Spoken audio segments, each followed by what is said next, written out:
There I am. Good morning, everyone, and welcome to the Morning Steam. I'm Ramon Scott coming to you from the sports betting capital of the world, Las Vegas.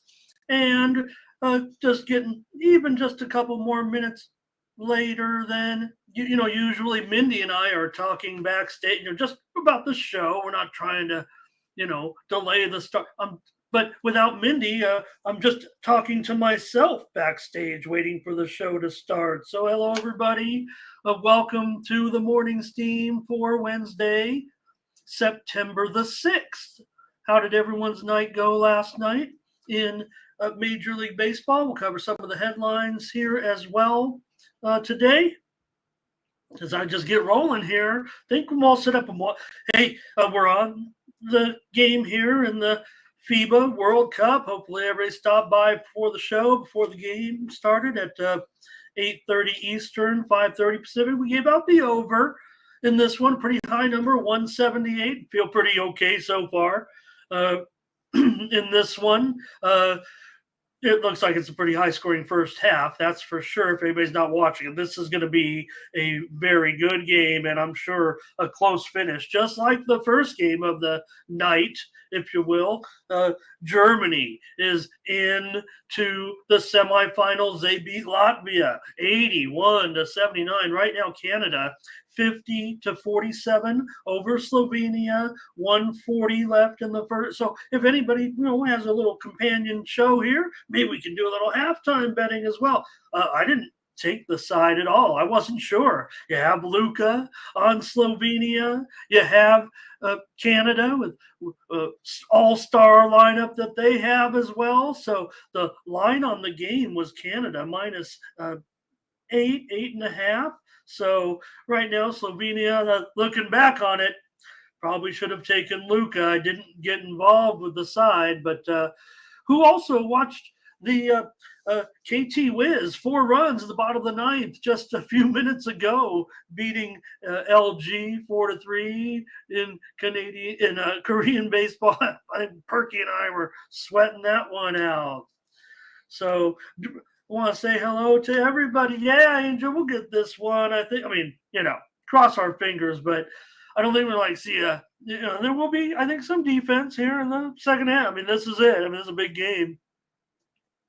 Say hello to some folks in the chat and have a great show. Let's just cover first what we got for you. It's going to be Major League Baseball. I'll try to go over every game still. I mean, if you guys will stick with me for 2 hours, yeah, maybe we'll blow through a couple of those crummy matchups, but I don't know what to do at this point. But I do want to get to college football. They have one WNBA game, but I'm going to go into college football. First 8 games on the card for Saturday. On Friday's game, I'm going to cover that on Friday. I actually forgot, didn't I, when I said there are no games this week? I think they actually moved that game, though, from Saturday. It was, I think it was the top of the rotation, and now that game is a Friday night feature here. They used to never play Friday night college football because that was reserved for high school football. It was sacred.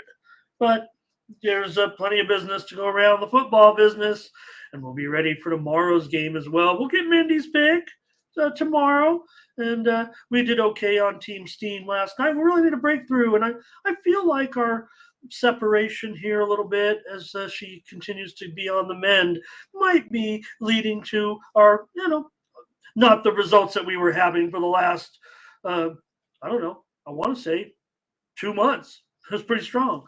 So maybe there's that, but I'm just going to give the picks out on the show. Mindy sends them to me when she gets up. We got to keep her on the mend here. So say hello to everyone coming in. It was Blake here to open the doors today. And Brent Cook is here. Good morning to Ron. Mike, yes, hello. Good morning, Mike. Nice to have you in the chat early on here. And definitely the bummer news. I think it's bummer news. I mean, I feel like this is bummer news. We want Travis Kelce. He's a real, I don't doubt his ability to come back from an injury, maybe rehab an injury, wherever it stands. I don't think we even know yet where it stands, unfortunately. And we want to know more. We want Kelce, but this is a bummer to start the season. It looks like it's going to take a while for him to get into this lineup. Hopefully, 2, 3, 4 weeks, we can have Kelce back in the lineup for Kansas City, but it feels a little bit uncomfortable. There are those preseason injuries where, like Burrow, it was an injury, but early on, let's rest it, we'll be ready or whatever. We saw that total go up yesterday, I believe. So that probably means good news. But when you see something where it happens late in the preseason cycle, we're getting evaluated just days, but this is not a great situation. Thank you to Thomas. Please like and subscribe. Not out here schlepping for likes, but I always try to hit that like button. I go into those shows and I never hit it until they tell me to hit it. And I don't know why I never hit it until they tell me to. Okay. But yeah, big game there for the fans of the Lions and the Chiefs. All right. And see who else came in here today. Angels here. M looks early again. Thank you. Jared Bush. Oh, he swept the MLB yesterday. I'm ready. There were a lot of runs scored. There's a lot of bad pitching going on. Let's keep this in mind when we move forward here. But man, there were some scores. There were some comebacks yesterday too, right? Some late inning scenarios. So we've got JD. Did I say it? And let's see, anybody else I can say hi to? Looks like we just got some regs. What do we call it? Regs in poker. We call them regs. TK is here. Thank you, TK. Ron, we got to save that for tomorrow. I can't be giving this out right now. They might chop it up and we'll see. Hi, Dre. Nice to see you as well. Let's go. I'm going to go over to Tony'sPicks.com. Hey, hello to Jermaine Smith here today. Nice to have you. And Jared says, a good day, 95 degrees in New York. Interesting to note that Jets game on Monday night against the Bills. Oops, I'm here. Trying to bring up Tony'sPicks.com, not cut myself off.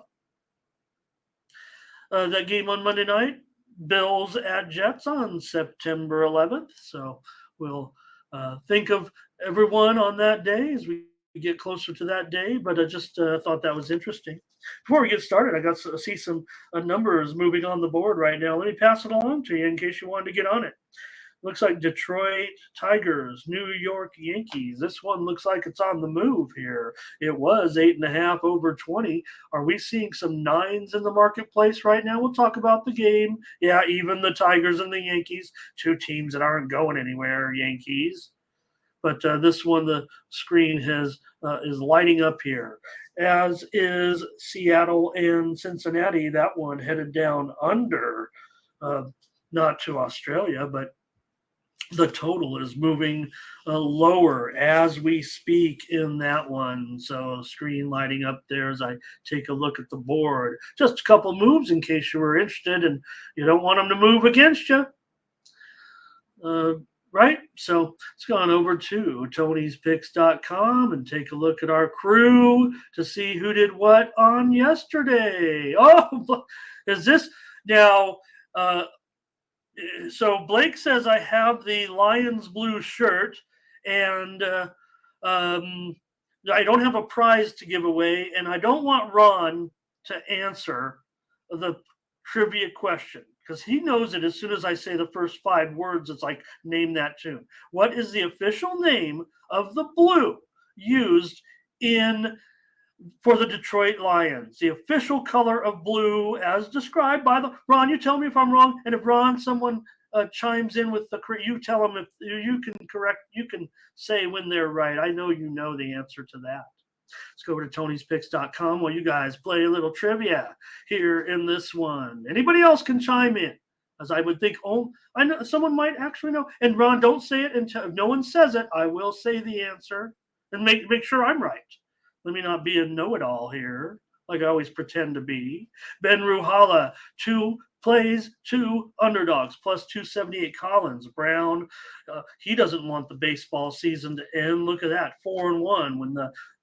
When we hit September, Collins is in full mode here. Ralph Raymond, 5-3. There's our morning steam team. I think we might have actually went 5-4. That we had a little bit of delay getting the plays into the system, but still, nonetheless, it was we squeaked out a profit there yesterday. The WNBA is kind of what bit us there a little bit. All right, Nick Martini 2-1, and Tony T 2-1. He had winners yesterday. Yankees run line. We gave that one out on the show. He also had the Houston Astros, Texas. What's going on?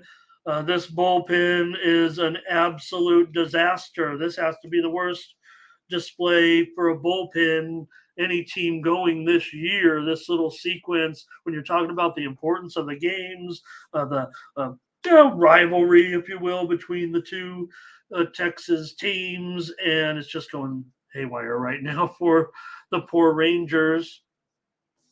Over the last week, Collins Brown up 11.25. Tony T's up 6 units as well. They're having a good week. I'm still the leader over the last month.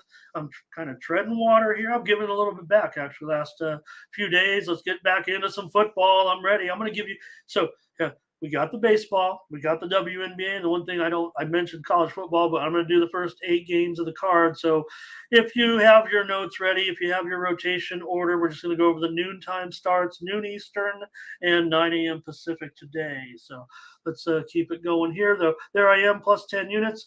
Morning steam, we're still up there. We're going to get it today, Mindy and I. There are day games here in Major League Baseball starting in just about 3 hours with Brewers and Pirates. And there are 6 day games in the major leagues today, East Coast, West Coast combined. Let's see what else I have for you before we get back to some comments.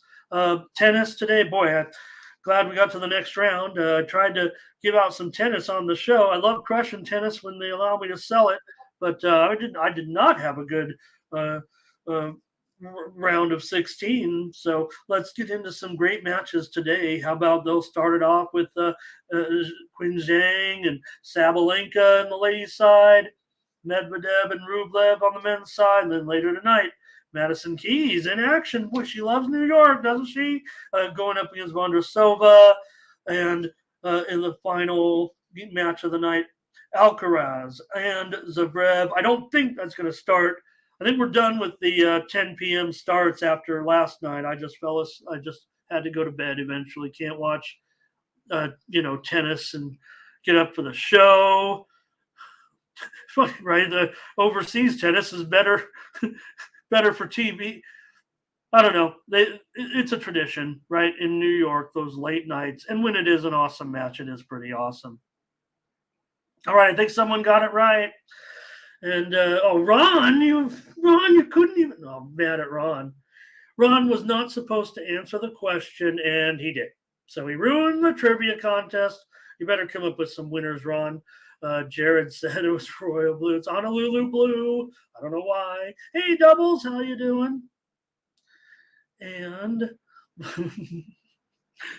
let's see who else joining us. Is it just us? We've already got 60 in the chat, so a lot of you listening. Looks like we've got a crew of 5 or 6 ready to give their picks out here today. Let's get into it. Don't forget, use the promo code TonyT at checkout to save 20% off all premium pick packages, including mine today.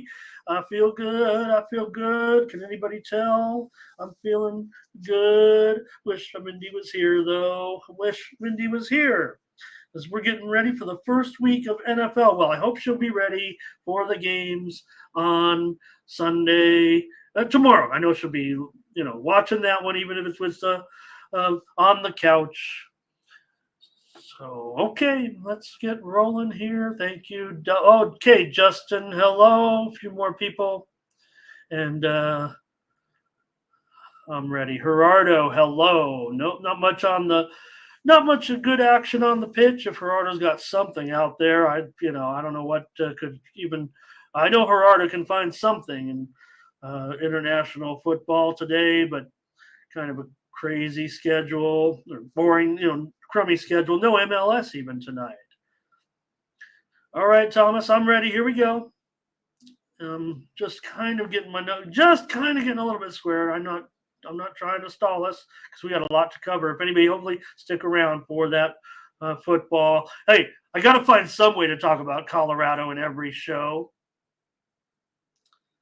All right, the Brewers and the Pirates are going to start us off, as I said, in this matinee here on Wednesday. Let me take 1 second, and then we'll start.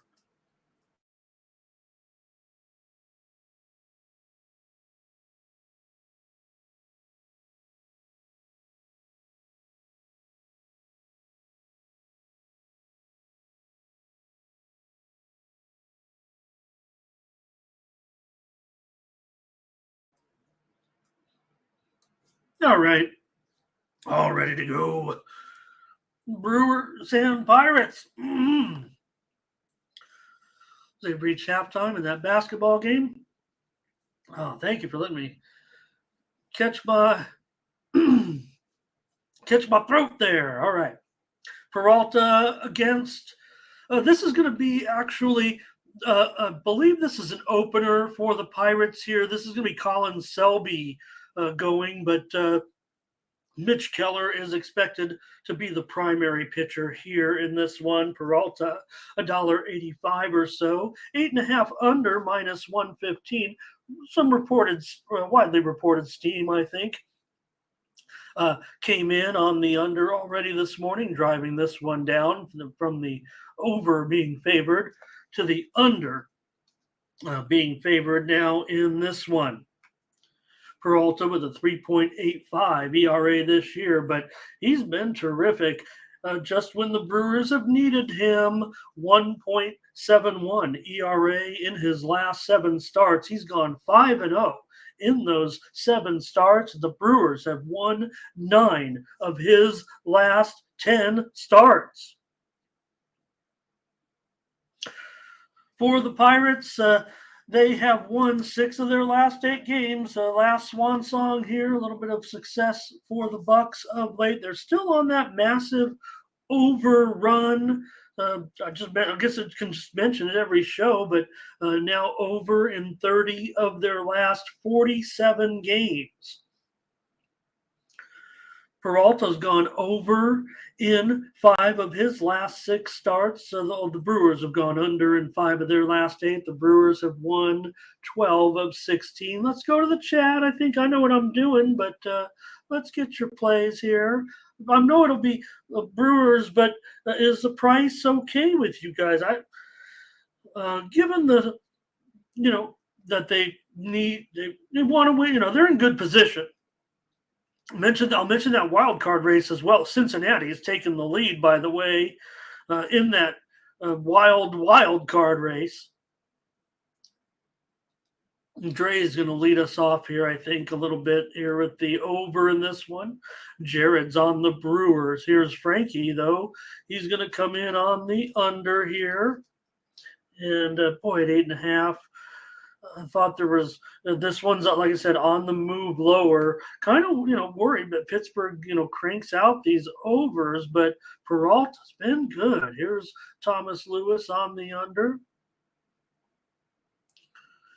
And here is doubles on the Bucks money run line here. Yeah, got it. Probably there. $1.10 or so. Brent Cook, Brewers. M looks Brewers.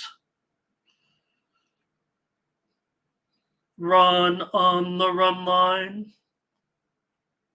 Angel says Pirates have had a nerfy as dogs in 7 straight. So 7 straight. The last 7 times the Pirates have been dogs, it's been a nerfy, I think, is what Angel's saying here with this.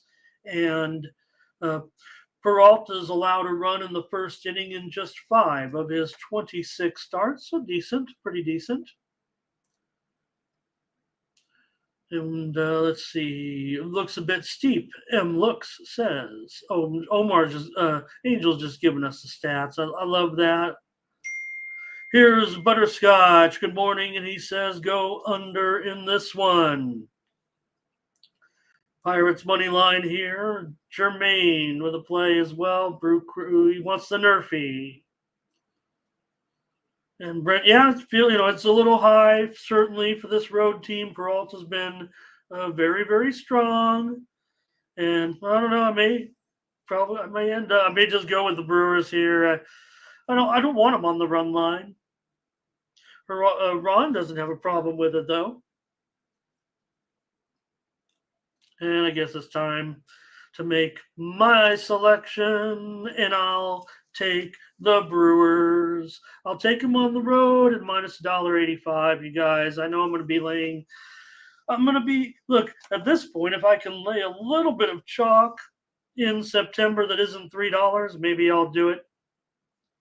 But Brewers looking good, 7-3 win yesterday. I took the Pirates run line yesterday on the show. It didn't work out. Mindy texted me later, said, I want the Brewers. I said, well, she had it right.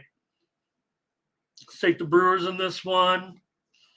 And, no, what can I say? I'm on a big favorite here to start the show. And my voice is cracking. Sorry about that. Maybe this is it. Twins, Guardians, Joe Ryan up against Gavin Williams here.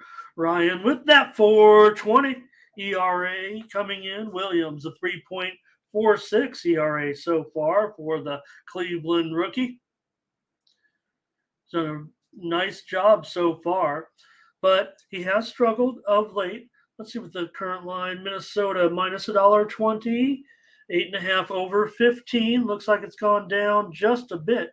The widely reported steam actually came in on the over here, but I think we're seeing a little bit of buyback to the under.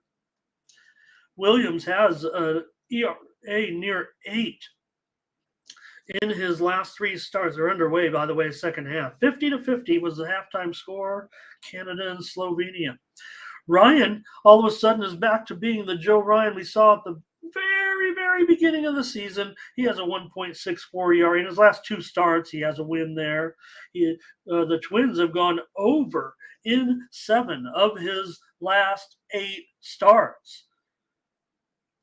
Go to the chat here, see what you guys are on. For Ryan, he's 2 starts against the Guardians already this season. He's 0-2, but a 2.84 ERA. Here come the plays from you guys. And we have, I don't think I'm going down for the count, Angel. I think here we go with just eating my leftovers as usual. Jamal Jones on the Guardians. Jared says maybe this is a spot for Cleveland here.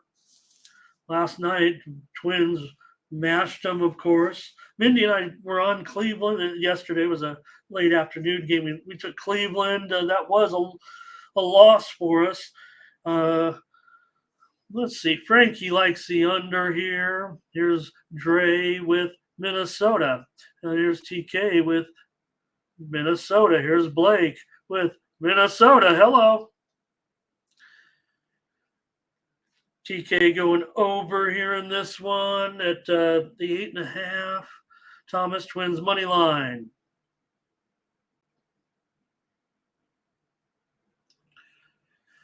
All right. And Angel, more Yerfy talk here. He's got us covered on those Yerfy stats. If I don't, that'll work for me. Beatty Man on the Twins, and Justin, great contribution so far. Justin, he likes the under. And you know what, Justin, he's kind of new to our commenting. I know we've seen him in here. I think the last couple days here and there. I might end up riding with Justin here. Let's see what else we got. Butterscotch on Minnesota. Oh, you guys, okay. And Well, I'm probably not going to mind laying this price. I think with Minnesota on the road, might even just save it here. Let's give out. I'm going to go. I'm going to go under in this one. Wish I could start the show over a little bit, but I'm going to go under here with the Guardians and the Twins. Twins have been going over quite a bit of late. 11 of their last 14. I mentioned Ryan going over quite a bit, but now we got the Guardians back at home. JD says pitchers duel under. Panger here today. Hello, Panger. He says lay that run line. Jermaine looks like he's coming in with a live play right now on Slovenia. Thank you, Jermaine. Okay, I think we'll move on. We're going to kind of move quickly here, I think. If I get done, I'll get done with the game. Let's not try to get me off target, off topic too much here. The Giants are going to take on the Cubs with Alex Wood on the road here. He's an underdog. Cubs are $1.40. The total here, 10.5 in this one. Yep. 10.5 over is favored now at minus $1.15. Let's update the line. It's $1.40. Maybe a slight move to the Giants here in this one. We talked about right. We talked about the weather. Tears for Fears. Anybody in the game? So we were right? I mean, with the weather yesterday, we talked about the wind blowing out yesterday. I gave out the Cubs on the show, but gave out the over as a premium play. And when analyzing, and you saw what Scott said, straight out to left field, 15 miles an hour. Will that happen today? We'll see, but I'll update the line here. We'll get into the discussion for the Giants and the Cubs. Ended up being 19 runs yesterday in this matchup. 11. What was it? 11-8. The Cubs won it. So, all right, let's break it down a little bit with these two clubs for San Francisco. When you got Wood in there trying to snap this losing streak right now for the Giants. They've lost now 5 in a row. The Cubs have won 10 of 14. We'll see with Wicks. First 2 starts, so good. All right. But, it's always something. Everybody gets a little bit excited, I think, when we see these pitchers come up and turn in some good numbers early. But, I always say, why weren't these pitchers up there? Yeah, I mean, there's things that happen. They're coming and going a little bit at this time of year. But Wicks is a rookie coming in. He has 2 starts with a 1.80 ERA. Cubs won both of those games. But, Giants, obviously, the worst offense, I don't know, other the worst offense in the league right now, you guys, even worse than the really bad teams all season. It certainly feels like it. But, do we want to lay a price on the at home here with this rookie pitcher? See what you guys in the chat have to say in this one. The Cubs have gone under in 7 of their last 9 games. The Giants have gone under in 6 of their last 9 games. And that the weather is going to be, I don't think the wind is quite as, okay, thank you, Scott. There, Butterscotch. I could just set the chat on and just have my TP up there, and you guys could just handle the show probably without me. Good job. But what I was going to say, of course, is it looks like it's just a little bit lighter wind today, and Butterscotch throws it up there on the screen. Yeah, 2 miles an hour lighter. Yeah, there's a little bit of a difference there. Does that mean and the direction? That's all. And the direction is always a, kind of a big deal. But that's the thing about Wrigley. It can be going all over the place. I'm trying to catch up here with you guys in this one. Okay, here they come. Here comes Blake on the Cubs. Dre's on the Cubs. Scotch, lock, run line, Cubs. I mean, it's good times right now in Wrigleyville. Thomas on the money line. Hello and welcome to Frederick Lundy here today. He's talking about the basketball game. Canada up a half a dozen right now, but just want to welcome Frederick. Don't know if I've been able to ever say hi. Hello to you, Frederick. Frankie says Giants run line and over. There's that weather update from Scotch, 13 miles an hour out to center field. So that's it's kind of the same. And you got to figure some of these Cubs bats against a guy like Alex Wood, because I don't know where you guys rate the Cubs. I have him probably as my number 5 offense right now. And the Giants, with all due respect to Jamal, I know what like I said, you're going up against a rookie pitcher. At least you got Alex Wood, even though he hasn't been awesome. But the thing is here against Wood, you got guys like Nico Horner, Happ, Dansby Swanson. They're all going to have matchup advantages here against Wood. And I've got the Giants ranked number 30 right now in the major leagues on offense. I just can't right now. I mean, what are they hitting? I think was Tony said it or so, $171 over the last, I don't know how many weeks. 10 games, 2 weeks. I don't know what it was, but they are just it's woeful right now. And when you think about some of these bats, right, looking starting to be like, a Jock in there, right? Where is Belt? He's not even around at this point. So you just got to wonder, what's going on necessarily with the. I don't mean Belt's gone, but I mean, I don't think he'll be necessarily in there today with the left-hander going. So you just wonder what's going on here with this Giants offense. They've faded quickly.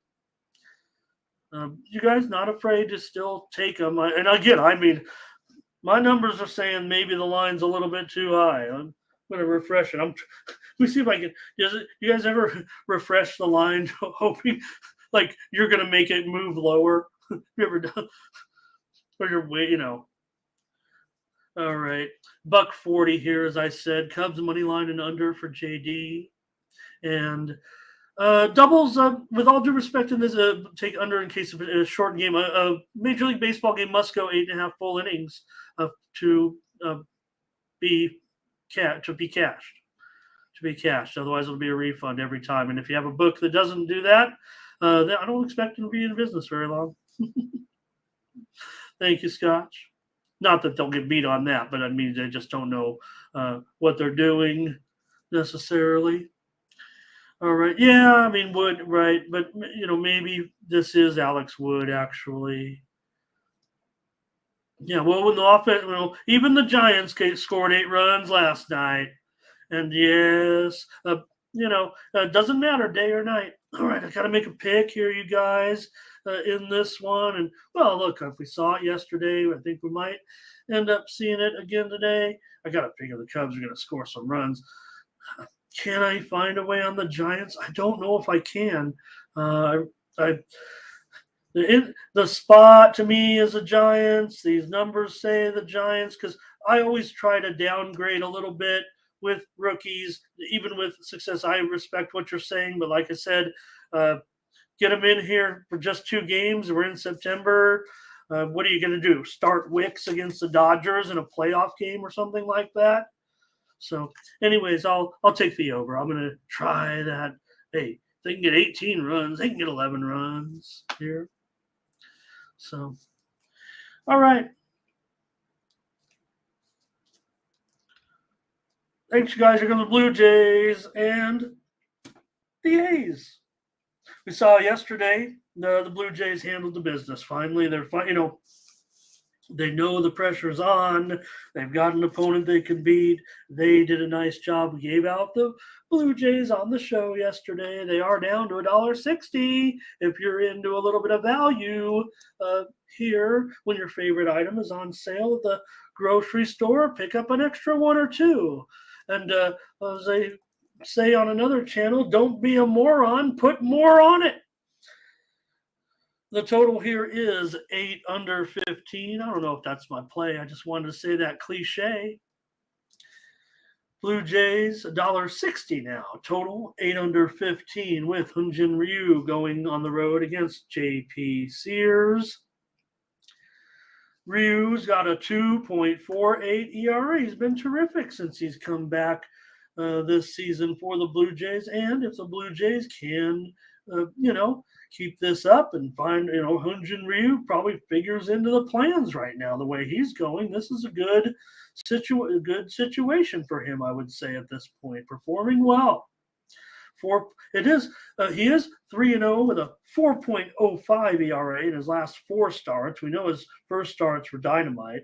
Sears has a 6.86 ERA in his last 4 starts. The A's are just 2-8 in Sears' last 10 starts. This is good times for the A's, having won 8 of their last 15 games. I mean, that's pretty good for them, no doubt. And let's see here what you guys have to say in this one. Toronto has won 6 of their last 8. They've gone under in just 1 of their last 10 games. The steam came in. The reported steam came in on the under in this game. And we're seeing a gradual move. I mean, there were even line as high as 8.5. I'm not sure, actually, that I even trust the move here. I was thinking, look, it didn't get there yesterday, and I had a premium on the over. It actually pushed, gave it out at 8, final 7-1. Hope no one got the worst of that yesterday out of the subscribers, but I think we were in on the cycle early enough, but still ended up with a push there. We needed a win just to barely, to salvage anything, really. It was our last decision. All right, let's go to the chat, see what you guys have to say in this one. Here's Jermaine. He says he wants the Jays. Ron says Jays. And here's Brent, says Oakland. Hey, I've been zeroed in a little bit on this series, it feels like. Looks has a play. It's on the Jays. Dre says Toronto run line. Butterscotch wants the Toronto run line. Frankie Diamond wants to go over, and Jamal's on the Blue Jays. And for me, I guess I'm going to have to pull the trigger here. And I'm going to go over in this one. Maybe not even get the best of the price here, but I'm going to fade this steam here today. Don't call me a steam chaser. I'll take the over here. Come on, A's. You can get a few runs today, can't you? I'm actually leaning towards Braves. And, if the Jays get bet up to like a back, like I said, the move's on the A's. Maybe it won't come back. Maybe it won't go back up. Maybe there is value there. Thank you for from Finding Ian, watching us from the great continent of Africa in Kenya. Maybe we could, if Finding Ian is still out there, maybe he can come up with Gerardo. Are you still out there? Maybe Finding Ian can come up there with our soccer play today, because there is African Cup of Nations qualifying. Libya taking on Equatorial Guinea. Might be one of the featured matchups of the day with this crappy soccer card. So let's hear it. Finding Ian, you got anything there? I will tell you this, and I don't know if Finding Ian is just stopping around YouTube channels. It's kind of fun to say, but there are some places. Africa is sports gambling crazy, and the way they do it, I mean, things are, look, there's some very modern cities and all over the continent, but they're not all. And you look at where they go betting and how they bet.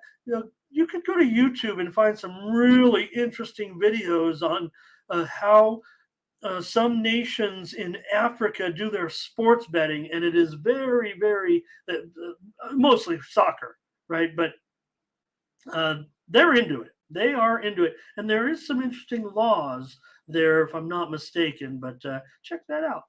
Okay, Beanie Man says Jay's first 5 and Jay's run line over. This is a man who spends too much time looking up sports betting videos on YouTube. That's me, not Ian. Jermaine says Jay's first 5, and Brent on the over here. And Justin might be with me here. JD said, right.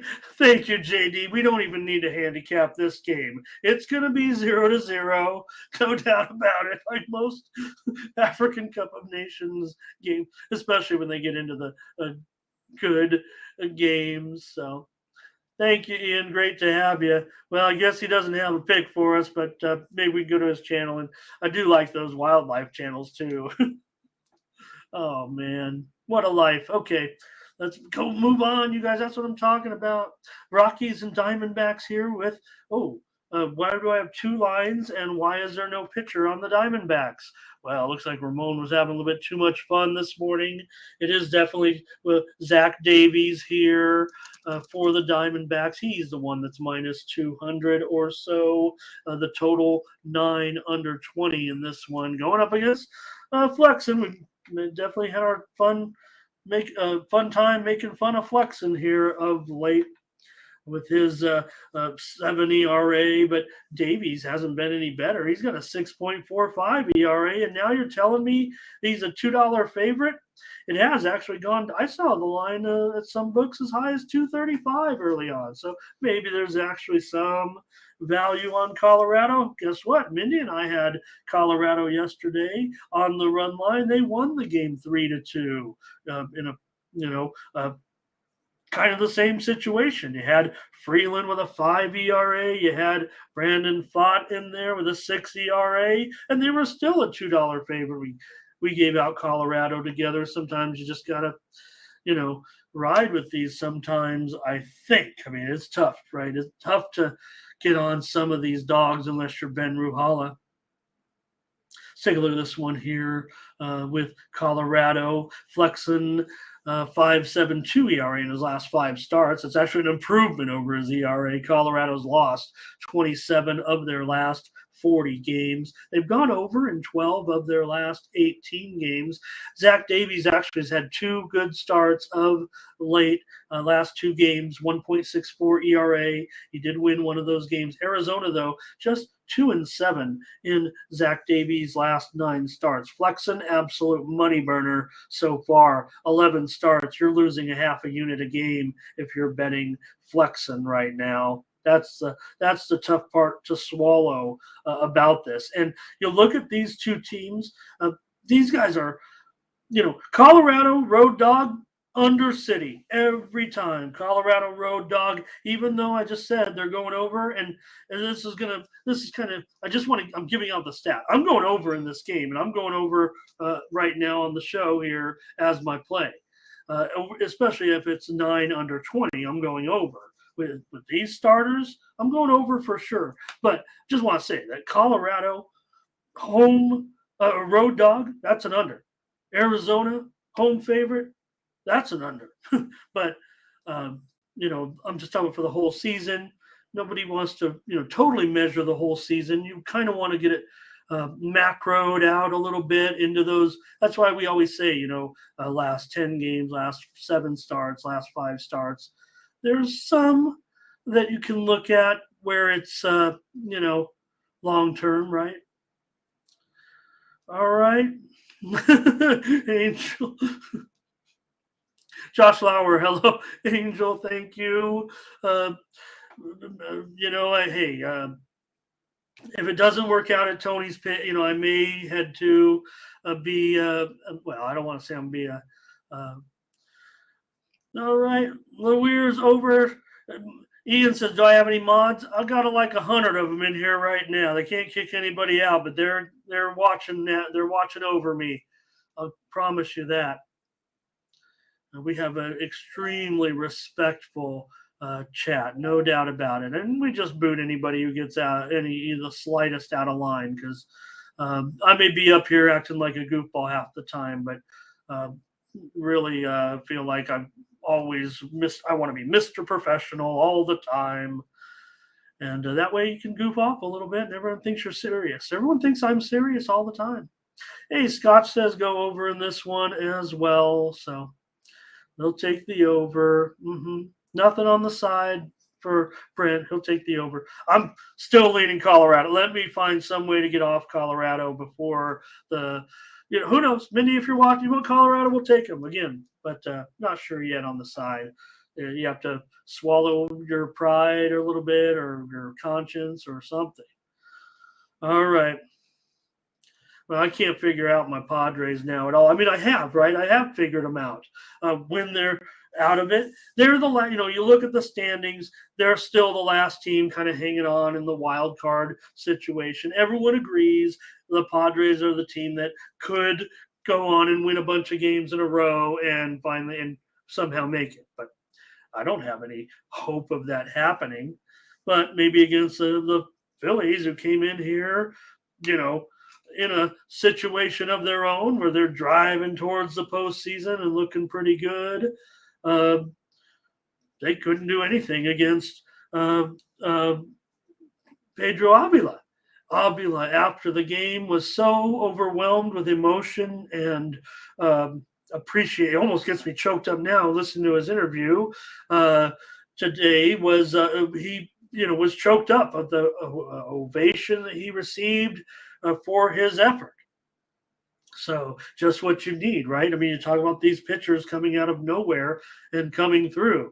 Now you've got Wacha, who most people agree has been one of the stronger pitchers of late in the majors. Last 5 starts, 2.67 ERA, 4-0 for Wacha. At home, Wacha's won 5 straight.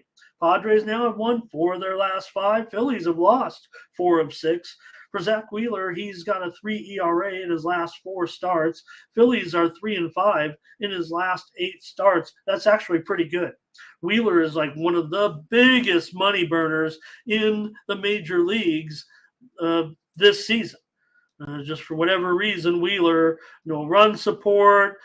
He's got the 3.62 ERA, but when you look at the biggest money burners in the league, Wheeler, I don't know if he's up there necessarily, but let me see. Yeah, maybe he's not as bad as I thought. Maybe I've just had too many bad beats with Wheeler. Okay, yeah. No, he's not as bad as I was gonna say he's costing us a quarter unit a game. I was going off the top of my head. He's only down by barely a unit for the season. So, hey, I'm not always right. For the Phillies, they've gone over in 12 of their last 18 games. The Padres have gone over in 8 of their last 13 as well. Let's go to the chat, see what you guys have to say in this one with my Padres. My Padres, they're my Padres when they win, and they are the Padres when they lose. And let's see here. Hey, I want to shout, don't go anywhere, Ron. I want to talk to you here. Oh, great, Angel. We're going to get that over. 154 right now with 9 minutes to go. We got a winner coming our way, I think. We only need, let's say, I don't know what could happen to lose this one. Okay, Ron, good morning. Congratulations to Ron with his another winner in the spreadsheet play of the day. Follow Ron on X to get this Korean baseball play. I will mention Ron up 30 units now, playing, I believe, just 1 play a day in the KBO. And I want to say today, Ron, I hope I get it right, Ron. It was the Kia Tigers minus $1.25. They went up to like $1.30 or $1.35. But Ron with the win right there today with his spreadsheet play of the day. And so that brings us to Ron's spreadsheet play of the day for the Major League Baseball. This doesn't include those units from the KBO, but Ron's still a strong season with his MLB spreadsheet play of the day. Let me write it down right here. RC's got the Phillies. Ron, you're going to come in here and spoil things for me and my Padres today. Everybody knows they're inconsistent. And a guy like Wheeler, he probably could come in and deal. He's always dominated San Diego. He's got a 2.31 ERA in 8 career starts. Wacha's got a 5 ERA in his career against the Phillies. Just want to note one thing here where I know we're on baseball. I'm just going to scroll down. There's an NFL move going on right now that I saw. And let me just see. The move appears to be on Pittsburgh here. Let me see here. I know we know that Purdy is going to be ready here, right, for his Week 1 debut. Just seeing a move on Pittsburgh, just checking real quick to make sure there hasn't been a setback or something like that. Maybe just money coming in on Pittsburgh. I'm showing some books down to 1.5 now on the 49ers on the road. So just take note of that. Might come up maybe days away here from football, but just got a little alert there that the Steelers were taking steam. The old Don Best steam. Does anybody still get that? I do. I get both Don Best and Sports Insights. I love both line services. LaWeir says take San Diego. Jermaine on San Diego. Butterscotch here says San Diego first 5. Thomas Lewis is on the Padres. You guys are all over the Padres here in this one. Don't get ahead of us, LaWeir. But if you have to go ahead and put your picks in. I don't come back to them. That's all. How about that, Brent? And everybody was all up in arms when they blew that lead yesterday. It's Orioles are going to blow another lead because the whole world was on them yesterday. We'll get to it. Don't put me off track. Frederick's got a nerfy here with the Padre game.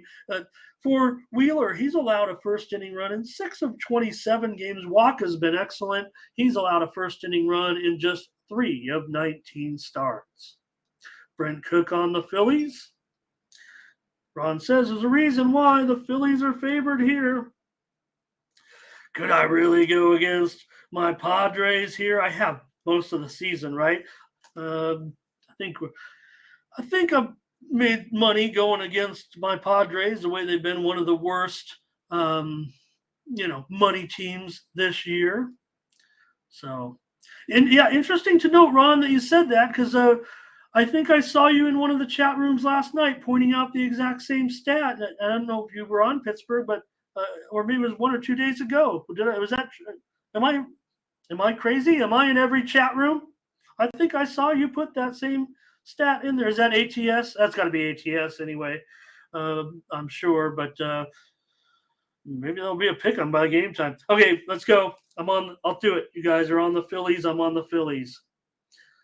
In this one, come on, Padres. I only put on the show. It's a play. It's my play. I'm not, fading the Padres on purpose. I mean, I am, but I ain't. All right. Here, next up, we've got the Dodgers. Where am I at, you guys? Here we go. Dodgers and Lance Lynn here on the road against the Marlins and Chargois. The Dodgers here are favored. They're down to minus $1.35. Did I hear Sale? Not Chris Sale. I'm talking about it looks like there's a sale on the Dodgers today. Makes me want to check the lineups. It is a night game. Could they have ruled some players out already in the lineup today? Austin Barnes left last night's game with a head injury. Max Muncy has that shoulder problem. David Peralta's out right now he'll be on rest here. He was on rest yesterday, so he'll return today, I would think. Here. Who's pitching? Chargois. Okay. Maybe we get your plays on this one. This is a huge disc. I mean, I'm always looking for cheap prices on dot. When I'm at the store, when I'm at Smith's down the street, I'm looking for cheap prices on the LA Dodgers, and I think I've got one here maybe a little bit today. It's a bullpen game for Miami. The steam has come in. It is official. It was widely reported steam that came in here on the Miami Marlins. They've won 5 straight now following yesterday's win. Hey, I gave the Marlins out here on the show. I don't think I'm crazy with Luzardo over Kershaw. So I think I have beat on this series. Getting an update right now. This is a little bit of an older story, but it just popped up on my phone. Over here, saw it. The former Buccaneers and Buffalo Bills receiver Mike Williams. I know there's a few Mike Williams. There's been like 3 receivers over the last probably 15 years, but you remember him. He was with the Bucs and then went to the Bills, and he passed away in a construction accident. He was knocked in the head with a steel beam. That was unfortunate. Okay, here we go. Lance Lynn, 3.82 ERA in his last 6 starts with the Dodgers. The Dodgers are 5-1 in his 6 starts. I've been here, touting. I touted Lynn all season when he was a bum, and I would continue to tout Lynn after he moved to the Dodgers because I watched. That line is wrong, you guys. By the way, it's 135. Sorry about that. Anyways, you guys heard me. So $1.35 here on the road. Still, I mean, the line was what, as high as 165-ish or so. So you want a 30-cent discount on the Dodgers? Here it is. Right now, you're getting that discount price on LA with the 4-game losing streak going up against a team with a 5-game winning streak. Maybe that's what the Sharps are seeing. I mean, anytime they can pick on the Dodgers, they're only going to win 105 games or whatever it's going to be. But let's see what you guys have to say in this one. I mean, do I need to go any further? I actually wanted to take a peek at the line movement on the total, but really there hasn't been any. And, I never really look at I look at ticket count. I don't look at necessarily. I know everybody makes a big argument. I think that the few sites, they say, oh, you can't trust this site, you can't trust that. Just look at all the sites and kind of meld them together and then see. That's why I use the 2 line services. The reason why the ticket counts and no, they don't hire some person to fake ticket counts. There's not enough people paying attention to them. This has been a hot button topic as we head to football season. So nobody's controlling it. It's just automated, right? And it's always going to be different because if you're offering a line 5% from the other, 5 or half a point, one team's going to get all the action in one book and one team's going to get all the action in the other. So you got to meld them together. Now, what the line services do, they usually enter into agreements. Books enter into agreements with these line services to receive their compiled data from all the sports books, and then they meld the numbers together, and that's where you see that consensus percentage. Usually, it might be just a sample. It's not a sample of every book across the board. It's just the ones that provide the data in exchange, probably for some free service, real time. Anybody, you get the real-time data, you're going to be able to, beat a lot of books to the market to a certain extent. Here we go with those plays here. Thank you, Ron. Appreciate you. Weir on the Marlins.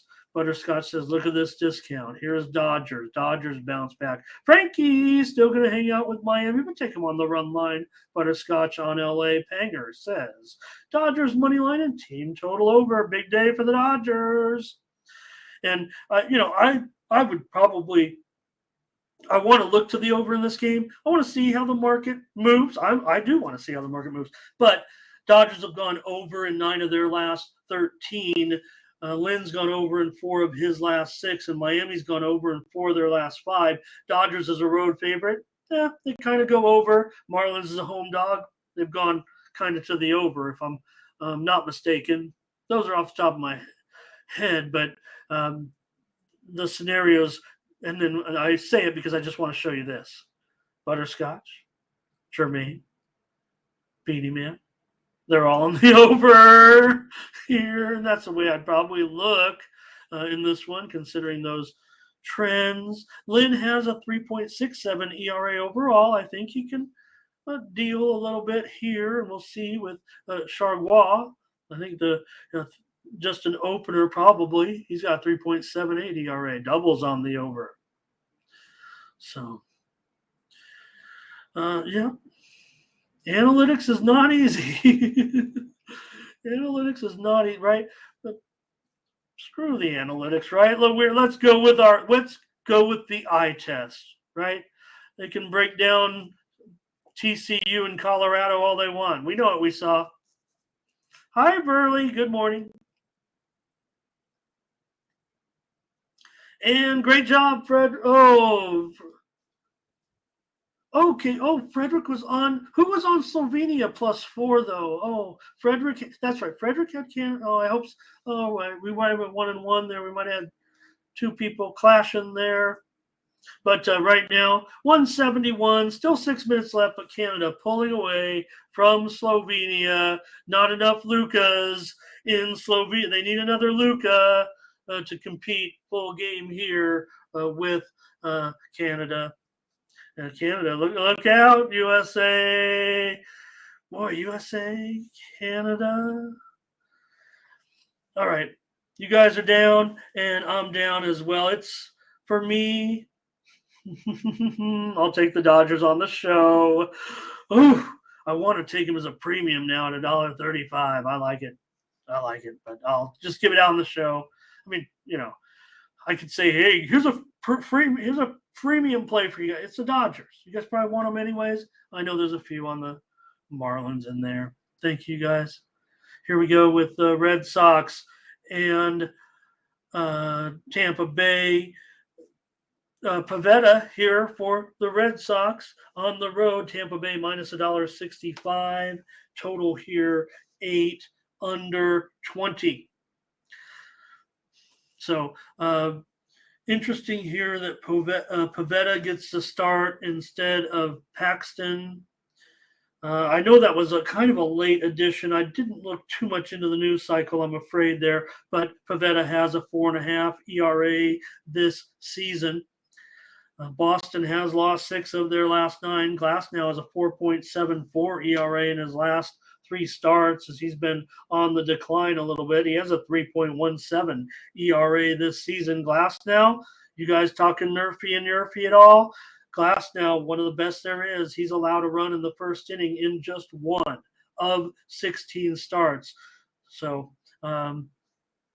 always starts strong, Tyler Glasnow. Tampa Bay's won 12 of their last 17 games. At $1.65, it's getting into range here for me as a favorite, I would think, especially if Boston's pitching plans are a little bit shaky. That over trend continues to roll. How many times do we have to say it? Did anybody already say it in the comments? Because I haven't been over there yet, but it is now stands at, in the last 19 games for the Boston Red Sox, 17 overs, 1 under, and 1 push. That's 17 of the last 19. The total here is 8. So, well, got to be Glasnow a little bit, I would think, in this one. Even with that big, Glasnow's gone under in 7 of his last 9. Does he come and deal here against Boston? I don't think you guys are hot on that. I don't think you guys are too active on this game. Let me see. Here's Leweir says, give me Tampa on the money line. And Double says that Dodger line is back on the rise here all of a sudden. I'm checking out a book here to see as well. A top offshore book, still offering $1.35. So I know where to go if I get off the air here. I don't want DraftKings, and should mention he doubles is in Illinois. So I believe all of DraftKings markets are different. The pools are certainly not commingled. I mean, I guess if you're a big company like DraftKings, in a way they always are, but I believe each book has individual sports book directors and probably pools that they work on. But a big company like have you imagine the involvement of DraftKings over from a fantasy site like they were to the I don't know, biggest online book in the country. Here's Jamal with the Rays, Frankie Diamond with the over. Am I right on that? Butterscotch over, Tampa run line for Thomas, Brent Rays, everybody Rays maybe. And Frederick says he wants the Yerfie, even though I gave out that stat about Glasnow, 1 run Only one time is he allowed a run in the first inning in 16 starts, but Frederick says, today is the day. Give me the Yurfie, he says. All right, looks like you guys are done in this one, and I am going to I'm going to take Tampa Bay right now. My numbers are indicating that this total does look kind of right on, and that maybe there's a chance for an under. But how can you buck this trend right now with Boston, especially yesterday, 8-6, Tampa getting the victory? We gave out. Mindy and I went with Tampa. I gave out Tampa on the show. Tampa was very popular in the industry as well yesterday. Almost an overwhelming pick of handicappers yesterday was Tampa Bay. All right, we'll move on now with the Mariners here taking on the Reds. Got to get moving, man. We got some football we got to cover as well. We're into the night game, well into the night games here. Mariners and Reds with Gilbert here on the road. He is minus $1.65, and this total is dropping a little bit. I'm showing a number. I'm going to go with 10 under 25. I'm using a major offshore book as the main line here that I'm displaying on our show. And Gilbert may be up about a nickel here in this one in the betting cycle here this morning. Gilbert for the Mariners, he has a 3.56 ERA and a 2.32 ERA in his last 5 starts. Bring the graphic up. Seattle's lost 5 of their last 7 games now after the Reds got it done yesterday. I had the Mariners as a premium, gave out the under on the show, was 7-6. The Reds got the run late. The Reds today go with Richardson here. You might remember Richardson, you guys. He had the worst debut, arguably, in Major League history. Just about a month ago, do you remember? The first 2 pitches of his Major League career went right over the fence. He threw 2 pitches and allowed 2 home runs. He's got a 6.75. Imagine you worked your whole life. Your fans or families in the stands. Your friends are watching at home. I hope Mr. Richardson goes on for a long and healthy career and becomes an all-star, and they'll talk about that like it was a big joke. Because otherwise, poor Mr. Richardson is going to have to tell everyone that he played in the major leagues and gave up home run on his first 2 pitches and never amounted to anything. The Reds are 2-1 in Richardson's 3 starts so far, and they're a pretty big dog here. Is Seattle starting to feel the pressure a little bit? They were pretty popular among handicappers yesterday. I wasn't alone in taking them across the industry. Mariners were pretty popular. The Mariners are 9-2 in Gilbert's last 11 starts. I mean, how can I don't know if I can get off Seattle at this point, even at $1.65, you guys. Help me. Let's go to the chat. And I don't, only you guys can talk me off Seattle at this point. I imagine we're going to see a bunch of Mariner talk here. All right. Butterscotch says Tampa Bay has, whoops. I'm back on the old team. You guys aren't into this game. Here's Brent Cook on the Mariners. You got to take it. You got it. And here's Frankie. He goes under in this one. How was I looking at this on the time? I actually also, I'm worried that this thing is moving so much lower. At least it's at 10 under 25. I'm starting to get a little bit worried considering what we saw yesterday. Look what Butterscotch says here about our friend Richardson. So, all right. Reds have won 4 of their last 5. They've gone under in 9 of 13. And I'm gonna try the Mariners again. I cannot.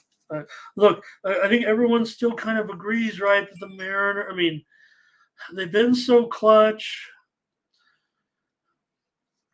Tough price. I actually don't mind the. I think it was as high as $1.75. So that's a little bit of a discount here. Look, the Reds came back to win the game yesterday, right? So we'll see. I'm gonna go with the Mariners. I don't like when the handicappers on YouTube say "we'll see." I don't want to. I don't want to do that.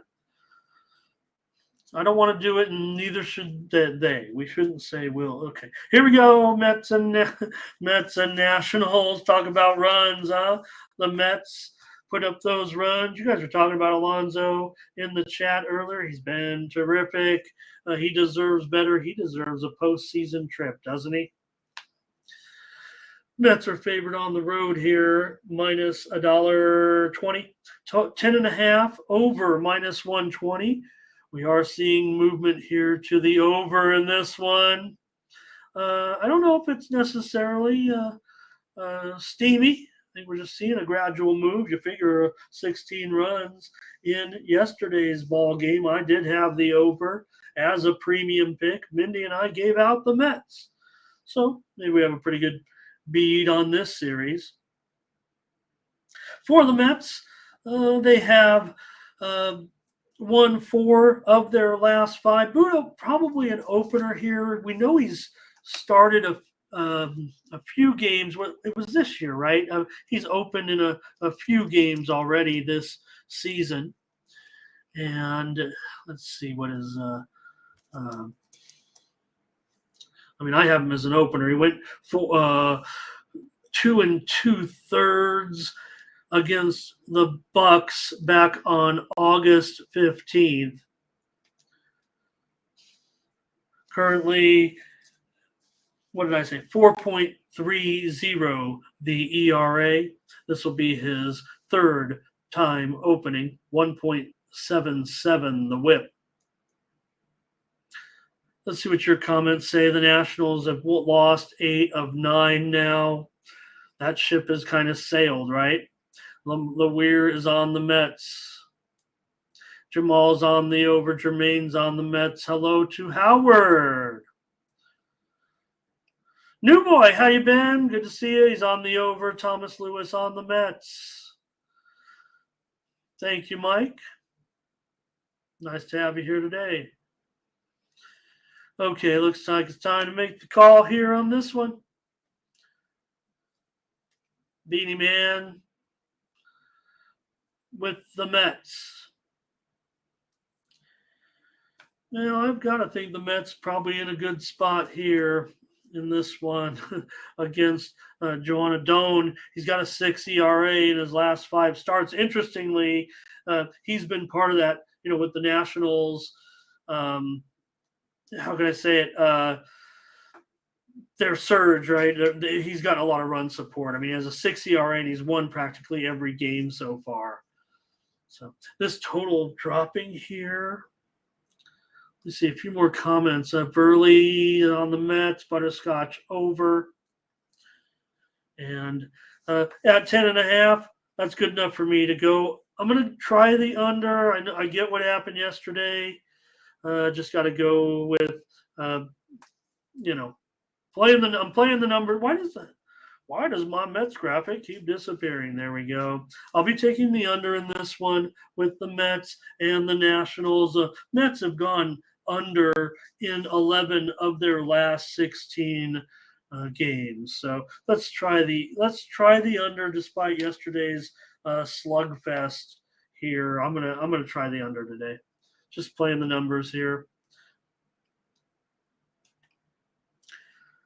All right. Thank you, Mike. Oh, yeah, he's commenting, I think, on that. Or is he talking about these Detroiters with Matt Manning on the road against Clark Schmidt and the Yankees? I gave out the Yankees run line on the show yesterday. Tony had the Yankees on the run line as a premium pick. The Yankees were pretty popular with handicappers yesterday. Right now, the line currently sits at $1.65, maybe even going up here in a few spots. The total's definitely on the rise. There has been some widely reported steam. I am seeing 9s currently out there in the marketplace. I'll update it to 9, and then I'll make my pick. If it's on the under, we'll just call it 8. But I think you'll look at here the total, maybe mostly 9s, but it is juiced. I'll call it 8.5 over 30 because the book, I want to stay consistent with this book. I am going to peek at the market here though, and 9 under 20 at Circa, 9 under 15 at Bovada, 9 under 20 at the South Point, 9 under 20 at stations here in Vegas. So Vegas books coming in with the under here. Feels like for the most part in this one. I'm not sure I'm buying it. You guys doing anything with this game? Let me get a preview. Let me get my preview going. I know that helps. Sometimes I go to the chat too early, and sometimes I forget. So for Manning, he's got a 1.52 ERA in his last 4 starts. That's been good, and he's been a moneymaker in his 14 starts. He's up nearly 0.4 units per start. Detroit, they've won 4 of their last 5. The Yankees have won 7 of 8. Yankees have gone under in 6 of their last 7. Detroit's gone under in 7 of their last 23. And Manning has gone under in 5 of their last 6 games. Yankees won yesterday 5-1. I kind of want to go over, but I'm just upset that the line is moving so rapidly. I'm trusting this team in this one, despite what feels like kind of an under series and an under trend. Schmidt's gone under in 4 of his last 6, but Schmidt does have a 7.5 ERA in his last 4 starts and an 0-2 record. Detroit as a home dog does kind of trend under, I believe, and Yankees as a home favorite can trend under as well. But I'm probably going to be on the over here. Let me put it at 9. 9, and I'll juice it up to the under a little bit. Try to be a little bit fair to myself. I'm going to end up on the over here in this one with Manning and Schmidt. Going to need a little more production from the Tigers than yesterday. I would imagine you guys probably fade me a little bit on that one. I'm not sure people are going to be on the over in this one, considering some of the trends I just read off. Beanie Man's on the Tigers, so is LaWeir. Beanie Man run line, by the way. LaWeir money line. Or Beanie Man run line, LaWeir money line. Here's the Yankees. So, okay. Yeah, Brent, when I was deciding whether or not to go through all the games, I'm like, yeah, if I don't go through all the games, I won't have the Yankees game. And I don't know, the Yankees are the Yankees. So let's just get off the game, and I gave my pick. Thank you, guys. Appreciate it. What did let me read that again? Oh, yeah. Okay, got it. And the Yankees in Seattle had some memorable playoffs in many years, way back when I had hair. Okay, the Braves with Strider here. Somebody was talking earlier about Strider in the chat. You're dealing with a $3 favorite here. It's already up to $2.95. Call it 3, 9 over 15. Going up here against Dakota Hudson. I don't know. Cardinals looked pretty good yesterday, right? They pulled one out of their tail feathers and got the win yesterday with Mikolas. In fact, Mindy sent me her picks and said Cardinals run line. She said Cardinals run line. We had already given out the Braves on the air with Soroka. And, the Braves, it's a little bit of a situation with some of the Braves, right? But not with Strider, right? Let's go over this one and get your guys' comments as well. Strider has a 1.67 ERA in his last 4 starts. Why have people forgotten about Strider? Have they forgotten about Strider a little bit? No, I guess not. He's 22-5 in his 27 starts this season for the Braves. The Braves have won 20 of their last 27 games. Cardinals have lost 12 of their last 18. Hudson has a 4 ERA in his last 3 starts. Cardinals have won 5 of their last 7 with Hudson on the mound.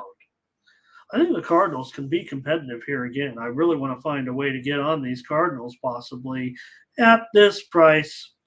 I'm not ready to just get into these 300 yet. I know it's September 6th. They're coming. This is the start of them. And I'm not going to update them. But come on. It's 285, it's 290, it's 300, whatever it is here. But man, for me, I'm probably trying to find a way to get on these Cardinals. The total's already climbing a little bit too high, but maybe that's where I'm headed after yesterday's 16-run outburst. Yankees have Atlanta's gone under in 6 of their last 9 at home, but the Cardinals have gone. Let's see. Well, they don't really have any too distinctive trends, I don't think, here. So I'm going to go over in this one with the Cardinals and the Braves.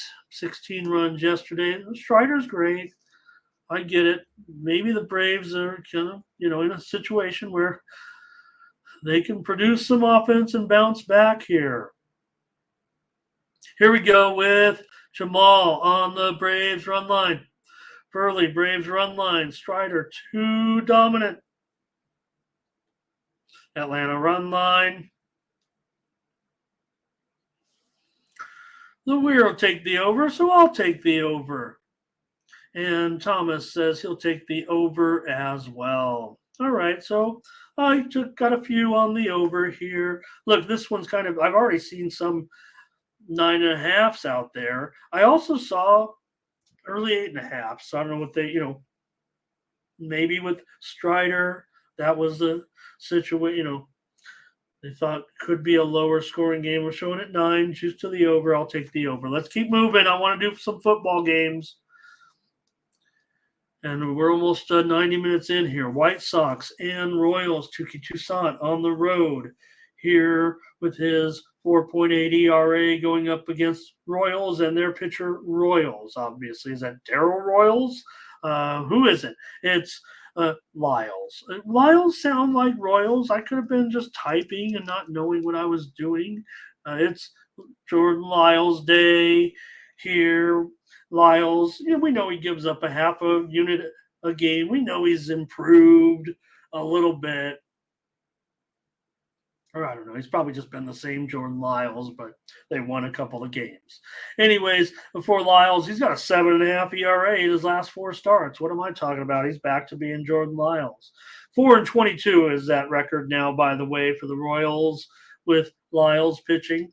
Touki Toussaint's got a 6.28 ERA in his last 3 starts. The White Sox have gone 4-7. Remember, he was picked up as a well, not a waiver wire guy. He was picked up on waivers, but the Braves, I don't know, maybe they could have used Toussaint here somewhere in this situation where the pitching is kind of, they'll have enough when it comes to the slim down postseason. We know the Braves are ready to go. Royals have lost 8 of their last 11. Chicago's lost 17 of their last 23. I'm not too worried about anything like that with these two teams, right? Losing games has been the norm. This game we shouldn't even be covering.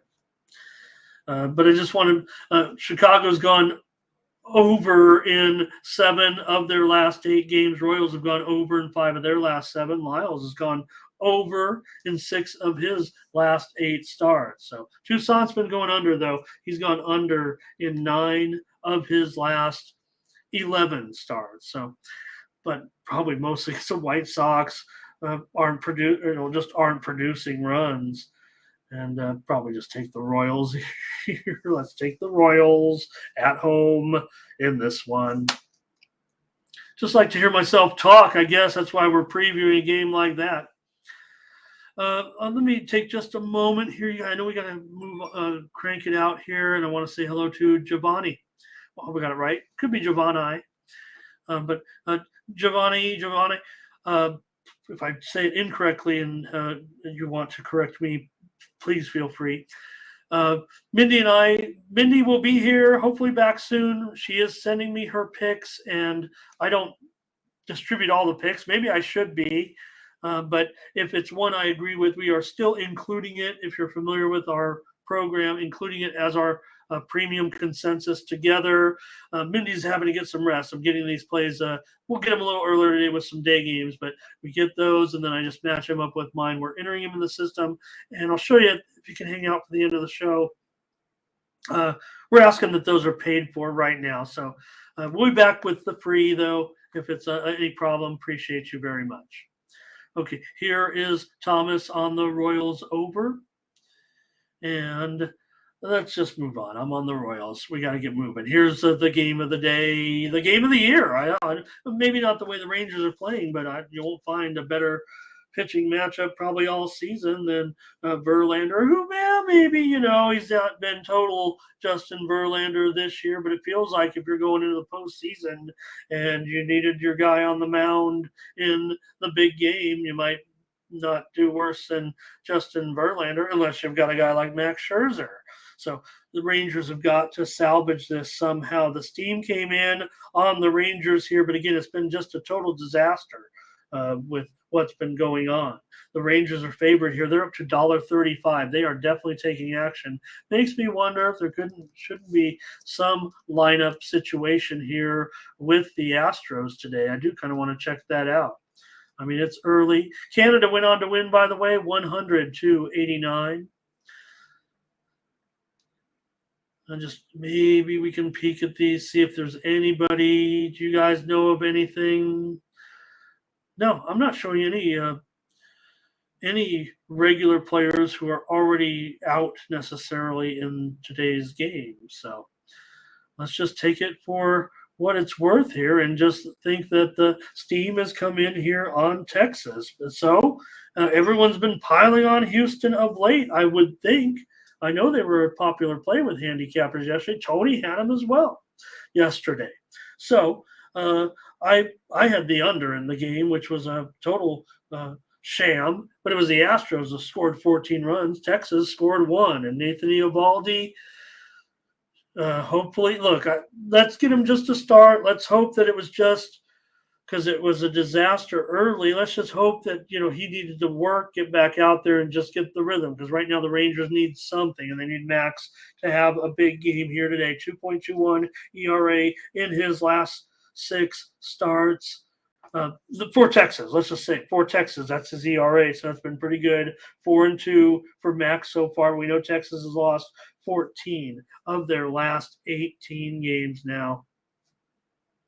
The Astros still have lost 3 of their last 5. They have gone over in 19 of their last 28 games, and the Rangers have gone over in 10 of their last 13 games. And I wanted to go under yesterday. I'm not going to make that mistake again. Even with Verlander and Scherzer, I might be on the over here in this game after seeing what Houston did, because it just seems like right now, not only if I'm, look, you guys, look, Houston is mashing the Rangers bullpen, but remember last week, they were mashing bullpens last week too. And we all talked about, I'm sure you guys are talking about Altuve. Great performance, record-setting performance. Great job, Jose Altuve yesterday. Probably got to take the Astros here, but maybe I'll just take the over. You think of it, right? Verlander, Scherzer, but the steam, the widely reported steam came in on the under. I almost said the move was on the over. 8.5. That's what. Thank you, Mike. I was just going to say that. But I'm just worried. I'm just worried about this. What's Max going to do? Throw a complete game? Throw a complete game shutout? I'm going backwards here on the comments. Scotch on Houston here. I think that's it. I think that's it for this game. And, all right. Butterscotch says, yeah, give me Verlander as a dog. So, kind of like him as well. I'm gonna give out the over here on the show at 8.5 juiced, and maybe I just expect the Astros. You guys, I think you're on the Astros, so I'm gonna leave that to you guys, and maybe I'm on the Astros too, but officially I'm gonna give out on the show here the over. I'm gonna give out the over as a show. You guys are on the Astros. I kind of like the Astros as well. Gonna see maybe what the lineups look like. See if there's something going on with Houston. I have to like them, but all right. Here we go. Last game in baseball, and I want to get going, man. We're going to go over here, it looks like, because of the 8 football games, but they are football. And if you guys want to go back and look at it, that's fine. If anybody takes off after the baseball, here's the Orioles going up against the Angels in our final game here today. How about it? Yeah, the Orioles, they did hang on yesterday after blowing that lead, and they ended up getting it done. Now, here's Gibson with a 9 ERA in his last 4 starts, a 5 ERA this season going up against Sandoval. He's got a 9 ERA in his last 4 starts as well. He's got a 4.19 ERA this season, and Sandoval's been giving away units all year long. Gibson hasn't. He's one of those guys. He's like almost Kramer-like. Dean Kramer, not Kramer. Kramer. Hey, I just want to mention the game that we talked about earlier real quick. We'll move back on it, but Phillies and Padres, this total is moving lower. I think you're going to see this one go down to 7.5 here if it hasn't already. Phillies, Padres, total on the move lower as we speak. All right, back to this one now. Here, yeah, 7.5, almost across the board. And the Padres have, so someone's out for Philly. Let's see if we can track that down. Steam also coming in. I know we gave out Philly. Nothing I can do about it, but there is the move coming in. Padres are now favored in the game, or at least a pick 'em almost across the board. So probably an injury situation. I don't think we've seen it yet. Here it is. I think we knew it before, but maybe it's just starting to hit the news cycle. Trey Turner. Yeah, it's been a crummy season, but I think he's salvaged his season somewhat, and he still can. But he's on paternity leave, so no Trey Turner here for a couple of games. That's got to be the news. I don't know if it's going to be. It's a day game, so maybe no Harper. Maybe that could happen here in this one. This is a dramatic move to the Padres and under. Let's get back to this one. That's why you're here. That's what we do here on the Morning Steam, is try to bring you this breaking information on the games alive here with me and Mindy. All right, Orioles and Angels pick up right where we left off here in this one. Probably look to, in this game, that total now 8.5 over 20. All right. The Angels are 1-5 in Sandoval's last 6 starts. Angels have lost 24 of 31 now. They've gone over in 7 of their last 8. Kind of interesting that the total, I guess I got to wait. These two teams, look, Orioles is a road favorite. They're kind of an over. Angels is a home dog. They've been an under kind of when that happens. But for me, I kind of wanted to play this under, but I just wanted it to get up to 9. Man, and $1.25 seems like a decent price here on the Orioles after they were able to, still get it done yesterday. Orioles have gone over in 12 of their last 18. The Orioles have won 15 of their last 22 games. So I know that the Sharps are. I think they're pounding this game over. I think it can get up to 9, and I'm gonna want to come back on the under. I guess I can't do it here on the show, huh? Yeah, I could. All right. I guess I'll take the Orioles in this one at $1.25 on the road. I'm gonna try them again. Yesterday. I gave out the under on the show, and I think that was a push. Some may have gotten a loss there. I think most of the trend was to the under. The Orioles were super popular with handicappers yesterday. I could hardly find any cappers on any what I consider top cappers when I look in those forums. I show yesterday 8-to-1 ratio handicappers. Touts on these type of websites were coming in on the Orioles at an 8-to-1 ratio yesterday. I will go with the Orioles today. You guys are going to be on the Orioles, maybe? I don't know. Here comes Jamal on the Angels. Butterscotch says it's a no-brainer. But yesterday, it felt like they had really, maybe I followed too much Orioles Twitter. They were ready to jump out of a building in that with that Angel comeback. Here's Baltimore. Thank you, Butterscotch. Take care. I think we all want the Orioles to do something here. It feels so good with them. So, all right. For me, I'll take the Orioles. Okay, one game in the WNBA, and then we're going to cook through 8 football games here, hopefully in 15 minutes.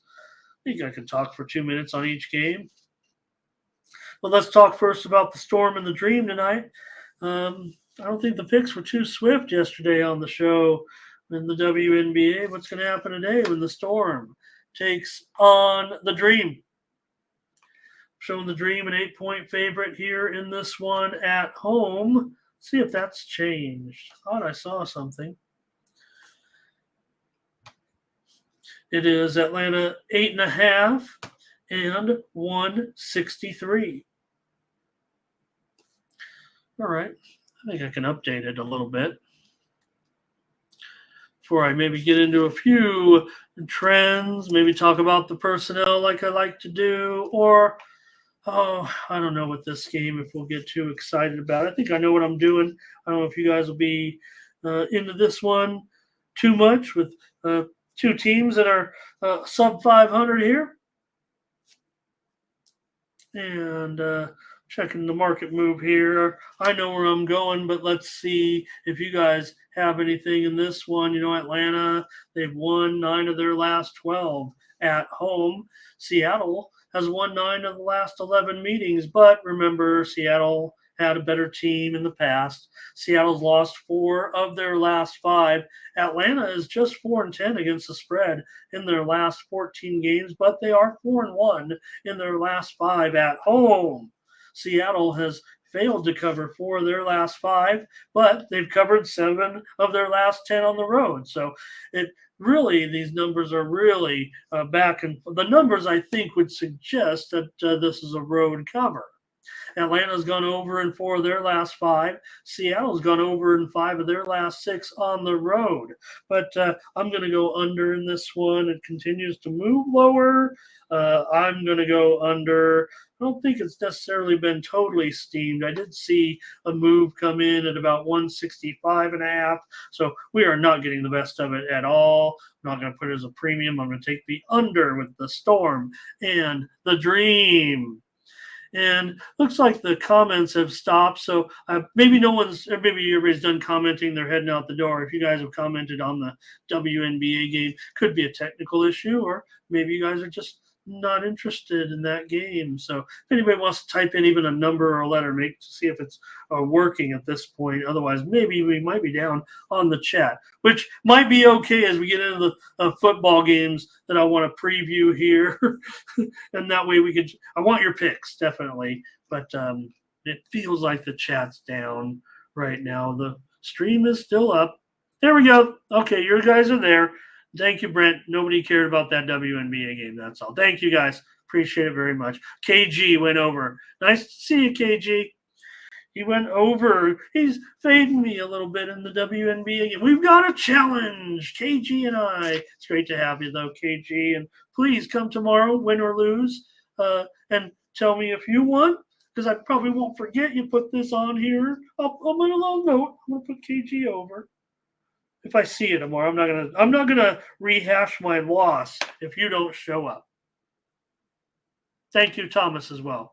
Okay, guys, let me go over if you want to hear about some football. If you're out of here, that's fine. I know the show across the street's starting, and they'll be covering the ball games as well. These football games will be chopped up and put onto the Tony's Picks YouTube channel as well. And I want to start my coverage of college football for this weekend because we've got a ton of games to go through. We got another page of college football. I'm ready with my picks and my lines and my notes as well. Ready to go over here.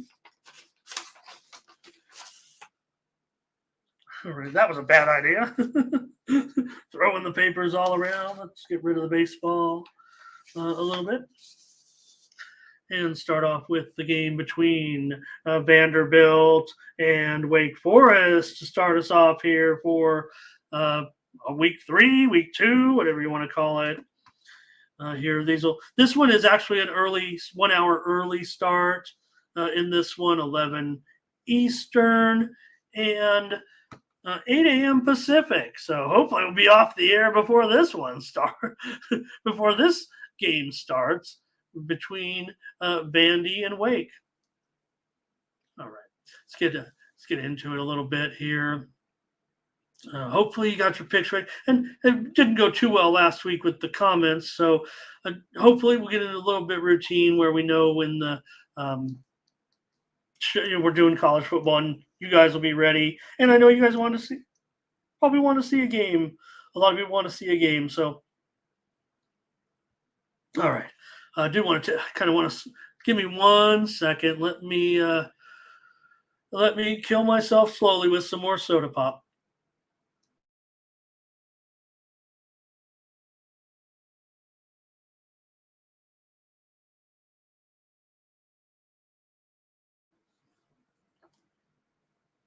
I'm sure some of my cohorts are saying how I can talk for 2 hours. I know a couple other guys that do it though, and especially my main man, the king of these YouTube streams, and our guy too. Don't forget about our guys. All right. Oh, one more before we go here on this. I did see some steam coming in on a baseball game right now, and it's totally opposite what I said, but it's only going to create a little bit of value for me because I see a game that's headed right now to an 11. I'm showing a couple books putting up an 11 right now on that game showing 2 games taking over steam right now. One of them we have the over Giants and Cubs. Talked about that win. Talked about yesterday. I'm starting to see 11s for the Giants and the Cubs game. And I'm also starting to see 11s in the Mets and the Nationals. 11s, you guys. We're not even in Chicago in this game. This is just going to be what's going to be happening, it feels like, in September. Let's get to the football. I mean, this is, we got to get out of here. All right. Last year, Wake Forest led this game by 25 points when Swan came off the bench, threw a couple of TD passes, and Wake Forest ended up winning the game 45-25. They were a 13-point favorite. So Swan kind of brought them back a little bit, but it was the Deacons that still got it. Vandy last week, they led Hawaii by 21 points, or 2 weeks ago, I guess it is now, and then they allowed a couple of drives by the Rainbows. They ended up winning by just 7. Last week, they had another slow start. They led 12-3 at halftime, but ended up blowing out my Alabama A&M team 47-13. That was not a cover. They won by 34. They were favored by 36. So Wake Forest, they played Elon. They beat them. They were 27-0 in the third quarter. Elon had a 76-yard drive. They had a pick 6. They kicked a field goal on the final play of the game. Wake Forest is a 31-point favorite, 137-17. So Wake Forest. Their quarterback, Griffiths, has started 2 games, but you got to wonder with Swan in here, I would think at this time, I think that's what's going on in this game. Here they're getting still double digits. The move has been on Vandy. This one opened, I thought, as high as 14. It's now down to 10.5. I think the value is probably out the window here with Vandy, but it feels like this is the way that I kind of still want to go. I'm just going to call up the lines. I don't think, just to keep the order here, I don't think there's been any blind movement on these games this morning. I'm showing 10, 57.5. Oh, cost myself a half a point here, maybe by taking a peek at this one. going with an offshore book. Maybe you can get depends what you're looking for here in this one, but depends. It looks like I can only get 10 if I want to take Vandy here. Feel like I still want to go with Vandy in this one. And maybe you guys have some comments here. Wake Forest is on a bit of a good stretch right now. I think they've won 11 of their last 15 as a home favorite, but this coach is 7-3 as an underdog. I've got to think Vandy can stay in there within a touchdown against Wake. It doesn't feel like an overwhelming game. It's 9 on DraftKings. Look at this. All right. Thanks, Doubles. Yeah, we're gonna run over here. You guys have got some Hey, lovable plays. Nice to see you. You guys can put your other plays in the chat on the other, and we'll get to Colorado here. Brent says maybe Wake here. This is the best price. And look, if it's a 9 now, boy, I better get on something here. I'm going to take Vandy plus 10, I guess. Frederick says he's going under in this one. I'm not so sure about that. I might even be saving this. I feel like if it is Swan, I feel like maybe there could be more off. I respect Wake a little bit defensively, but you see some of the numbers that they've been put up. These aren't great. Great teams. We know that. So give me Vandy in this one. All right. Thanks, you guys, for hanging out. No, Mike, these are Saturday. I got to get started early. I can't sit there on Saturday, and I'm trying to get to every game. Tony does every game as well, but I want to have a pick out there in every game if I can. And get started early. I'm not going to sit there on Saturday and do 50 games. Usually I cover the early games throughout the week and then the late games on Saturday. Appreciate you. Notre Dame and whoops. Wake Forest is going to have a tough time. They're going to have the A squad and B squad. This is Notre Dame and North Carolina State, you guys. We know that. Notre Dame favored on the road, minus 7.5. Total 57.5. I show Notre Dame open maybe around 6 points. This total opened as the total is totally wrong also. So, man, maybe it wasn't a good time to start. Please ignore the 57. There were never any 57s. You guys can obviously see I was copy and pasting off the other line or something. This is Notre Dame 7.5, total 51 here. This total opened about 48.5. So we're seeing a little bit of a move to the over here in this one. I'll take a look and try to make sure I can focus in. Maybe I can get – last week I didn't really cover any hardcore steam moves, but I will tell you this, that let me tell you that first game, the steam came in obviously on Vandy. There was reported steam. It also did come in on the under. Here in this one, we've only seen widely reported steam quite actually on the under, and it was under this number. So there is definitely some impressive resistance here on this total. And I don't know if it's going to be going any lower. Right now, it's juice to the over. So let me cover this one now with Notre Dame and NC State. This will be for the considering what the games that Notre Dame just had. This is a tough game, right? They beat Navy 42-3 as a 20-point favorite. They beat Tennessee State 56-3. They were favored by 48.5. Hartman, he's looked absolutely terrific so far against those numbnuts of teams. 6 touchdowns, no interceptions. And obviously, he's faced North Carolina State before. In the game for when he was with Wake Forest, when he played against NC State in 2021, he was intercepted 3 times. In 2022, he was intercepted 3 times again. But I think things are maybe a little bit different when you're on Notre Dame. North Carolina State did win 2 of those 3 games, interestingly enough, against Hartman at Wake Forest.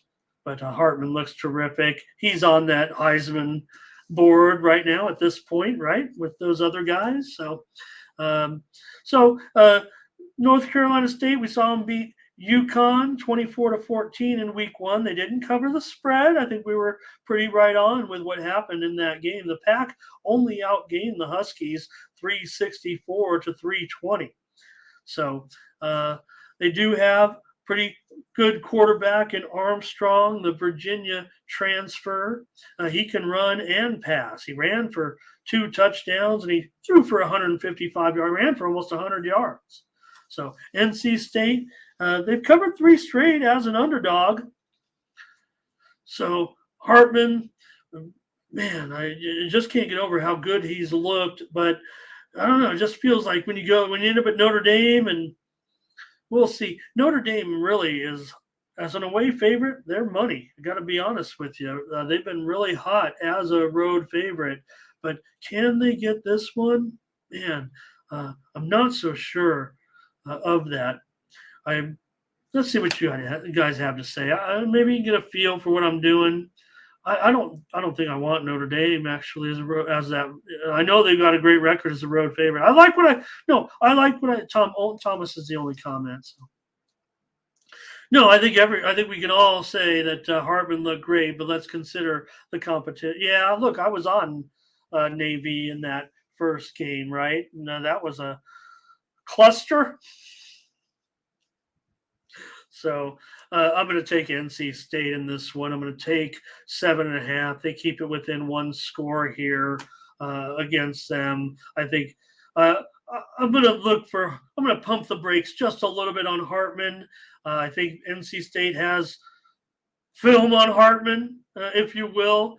Is Notre Dame going to go out here schlucking the rock all over? Maybe, but I'm going to take NC State as a home dog here against Notre Dame. All right, and we're going in order of the rotation order. Noon time starts. Here's Ball State at Georgia. Well, Georgia's a 42.5-point favorite. This total is 53. Well, that's kind of easy to figure out, right? I'm not going to do it. It's a little bit tricky. These are always fun if you can hit the side and the total on games like this. All right, let's see here. There's been some reported, no necessarily hardcore steam necessarily to report in this one. I showed Georgia opening as low as 39, and this total has been pretty much all over the place, settling here at 53. I think it went as high as 56.5. I'm not sure why it might have come down. Let's take a look at this one with these two teams have never played. I mean, this is payday city for Ball State here coming into Athens. This is another warm-up game here, I would guess, for Georgia.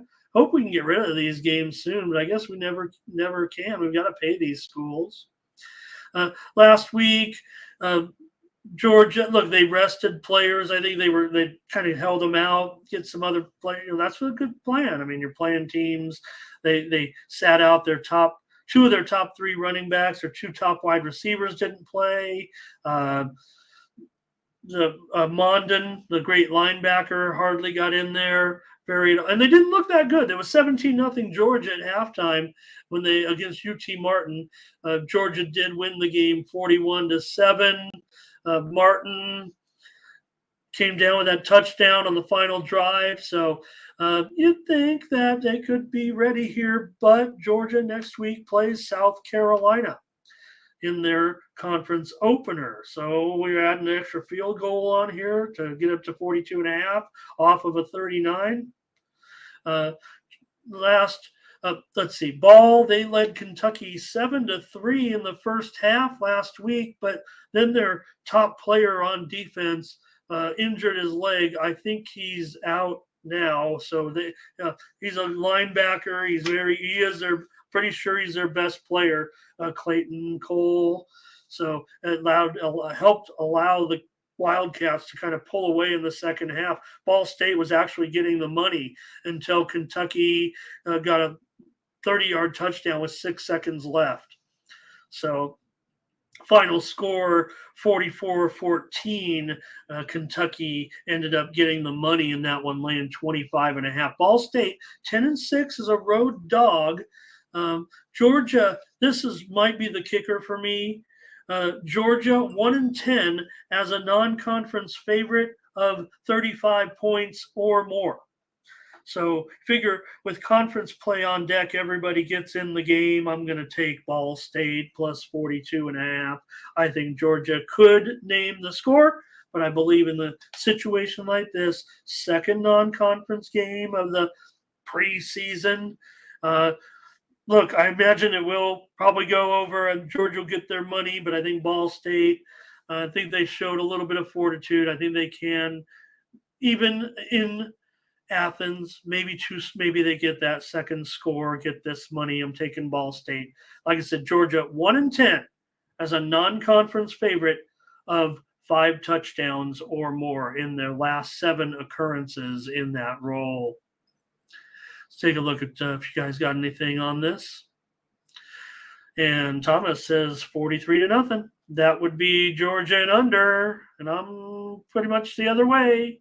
But again, right? It's tough, right? You could be sitting there, Thomas and I could be watching this game at 45-0, and then the next score is going to could get me home, or it could get, if I don't get it, Thomas gets home. So this is what it's going to be when you see these SEC versus other team games. So that's what I'm expecting here, Thomas. Okay. Enough of that one. All right, interesting game here. You got the Dukes on the road as a favorite here. How about that? And we know that Virginia undergoing a little bit of transition here to a certain extent. If you're going to be a underdog, look, James Madison. We know that when they were in 1AA, they were a power. I think their football program pretty well established. Not going to have any problem here talking about, James Madison, a pretty good program. Virginia, hey, they're Virginia. I mean, they've had their ups and downs, but they've had some ups. So let's take a peek at this one with these two teams as we get ready here. You'd think that these teams would meet more often, but they don't. This is just this is the first time they've met since 40 years. 40 years, I think it said. I'm trying to remember now. So Virginia will be an underdog here. Their quarterback is out for this game. He left last week's game. They lost to Tennessee 49-13. Tennessee got the money. They were 27.5-point favorites, and Musket had a shoulder injury. So they also didn't have their best defensive lineman last week. Their backup quarterback, he left the team to go play baseball, so now they're going to end up starting a true freshman here. He played last week. He had 7 attempts. He had just 12 yards passing. So that's the problem here with Virginia this season, and that's why you see Madison here as a touchdown favorite. Still could be a little bit too high. I mean, you still got to have some respect here for Virginia, I would think. Maybe we could compare Madison. They played Louisville last year and lost 34-10 as a 7-point dog, but that was late in the season. I believe might not be a good representation of what happened in that. It could maybe compare. I'm just trying to find some equivalent here. Last week, the Dukes were outgained 204-187 against Bucknell. But then they came back and totally owned the second half. They had 250 yards and limited Bucknell to just 21 yards. Ended up winning the game 38-3. They were a 42.5-point favorite. So, James Madison, road favorite here against. I'm probably going to have to lean to Virginia here. Let's see what you guys. Are you guys? Anybody in the chat liking the? I know you guys are just hanging out with me. All right, it's just me here at this point. I know I got still 5 dozen of you watching, so we'll continue. Just no, there'll be no picks on the chat here at this point. But for me, I'm going to take Virginia in this one. Give me a touchdown against the Dukes. They'll figure it out. They've got some defense. Um, may end up trickling over. I think that the perception might be the under here. We'll see. All right. Thank you. Oh, thank you guys. Just yeah. Good job, Daryl. Thank you. Glad you had a good day. I should have listened to you, Daryl. I know we were on a couple together, but I don't think I had as good a day as you. All right, here's a good one. Purdue. I think it's a good one. Purdue and Virginia Tech. In this one, I'm showing Purdue here, an underdog by 3 points. How about that? Is that right? Wow. That is kind of a move here, I think, to Virginia Tech. Man, when's that move coming? I might have to go back and look at the line movement itself. All right. Now, let me just cover the game here with the preview. I don't want to keep you guys waiting and have a bunch of dead air there while I'm trying to look up line histories on the screen. If we had Mindy here, I would do it. All right. For Purdue against Virginia Tech. Well, it's going to be quite an adventure, I guess, for Purdue. You saw last week. They were rocking at the beginning of the game. They were rocking during the game against Old Dominion. It never gets old to watch Virginia Tech with their opening portion of the game. Don't like the fact that they've moved to such a field goal favorite here against Purdue. It does feel a little bit uncomfortable, but Grant Wells, 3 TD passes. Purdue gave up 371 yards last week to Fresno State at home, right? Fresno State came out slinging it late. Purdue led 28-13. The offense was fumbling and stumbling and bumbling, and then Fresno State came back, got the go-ahead score with just a minute left in the game. So, great comeback for Fresno State and a big choke job at home by Purdue. And now they've got to go into Blacksburg. Feels a bit tough. Purdue, they were outgained 487 to 363 and were out first down to 27 to 19. Virginia Tech here, probably I think they're probably the better team. Purdue comes in with a new head coach on the road for the first time. So kind of tough laying a field goal here, but man, I don't know. Maybe I was just watching. Maybe I just watch, the intro to Virginia Tech games and you get all fired up. All right. Appreciate it, you guys. Yeah, Daryl, we talked about the game earlier. I went with the total, so appreciate you with the pick there in the WNBA. And what is the total here? 49. I want to be on Virginia Tech. I'm worried about the field goal. I'll probably be on Virginia Tech eventually. Maybe it'll be even a premium the way I talked about it. Let's go over in this one. Over 51. 49. 49 right there on the screen, right in front of my face. I'm going over as my play here on the game with Purdue and Virginia Tech. So I know talk about some defense here, but I'm going to think over 7 touchdowns. All right, here we go. It's the game we've all want to talk about with Nebraska and Colorado. And why not Colorado, you guys?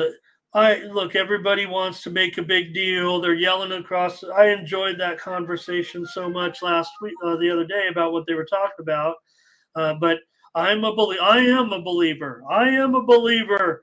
And look, I don't like what Deion said at the end of the press conference to Ed Werder. I don't think Deion understands the media. I think, what they've done here at they're going up against Nebraska, folks. I'm not giving you Colorado to win the national championship. I'm not giving them to win 6 or 7 games. I'm giving you Colorado to drub Nebraska. Okay, Colorado went on the road and beat TCU. Oh, TCU, they got schlumped in the national championship game. This isn't the same team.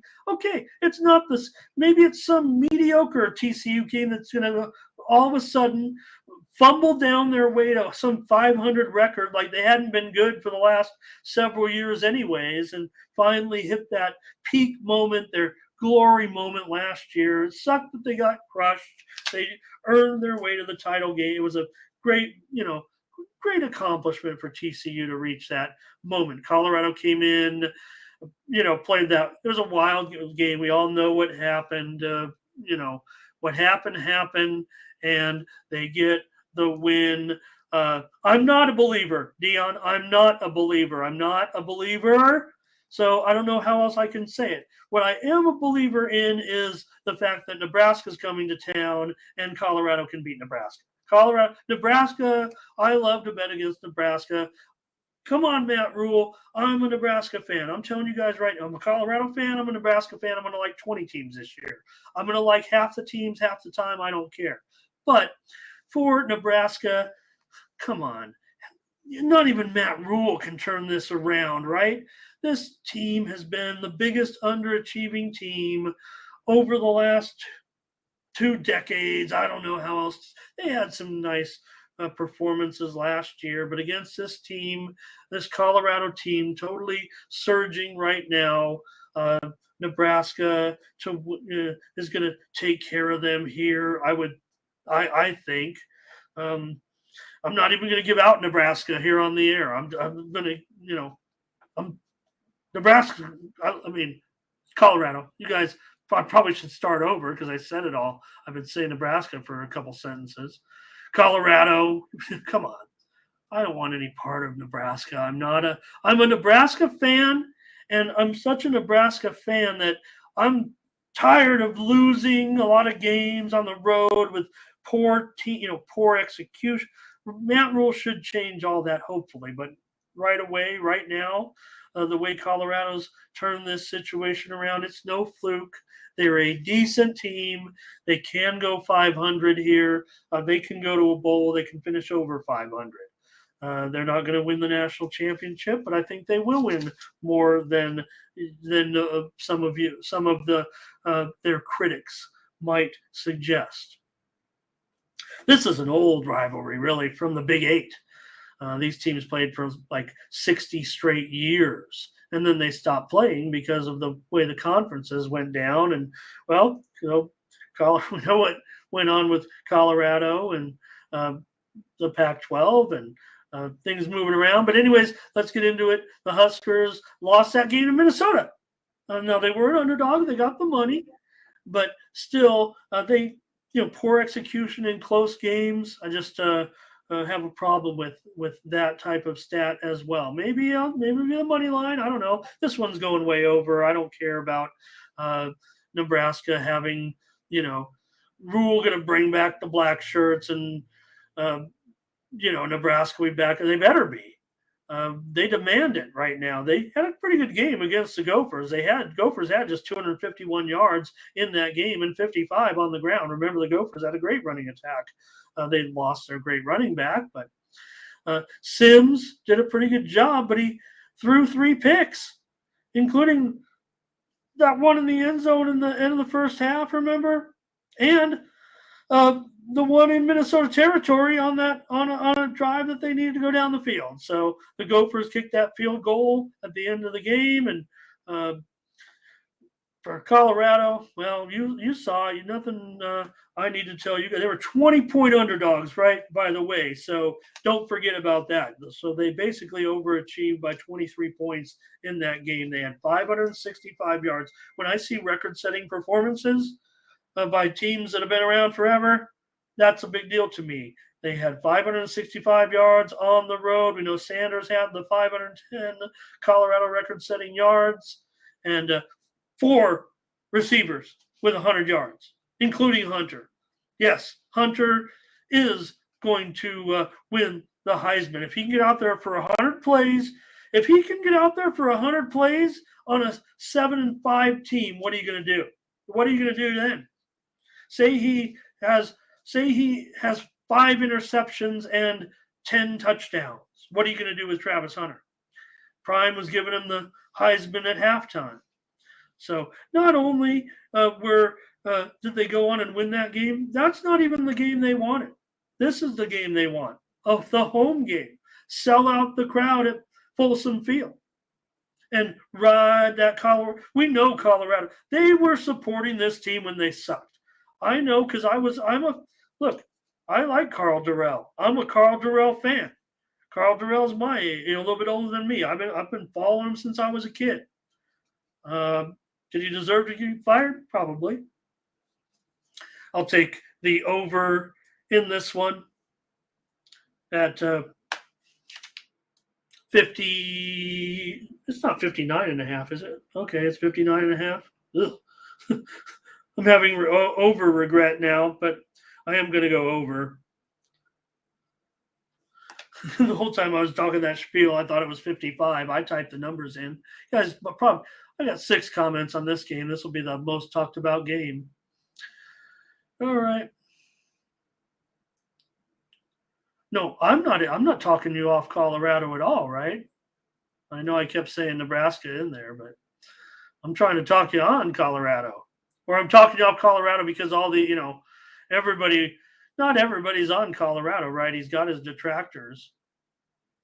I say he like Coach Prime. The players are the one that went out and executed, and they executed quite well with few mistakes, actually. There were a couple glaring mistakes, and the defense is poor. So, thanks, you guys.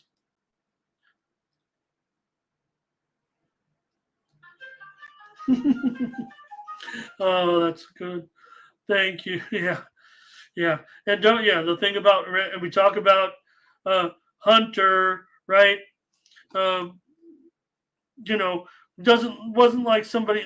Remember, that was the big controversy whatever it was, that Prime was able to recruit him down to Jackson State, taking the 5-star recruit away from the Division I schools. We know this was in the plans for Prime. Maybe not Colorado. Maybe he didn't know. Maybe he thought he could get a Florida State job.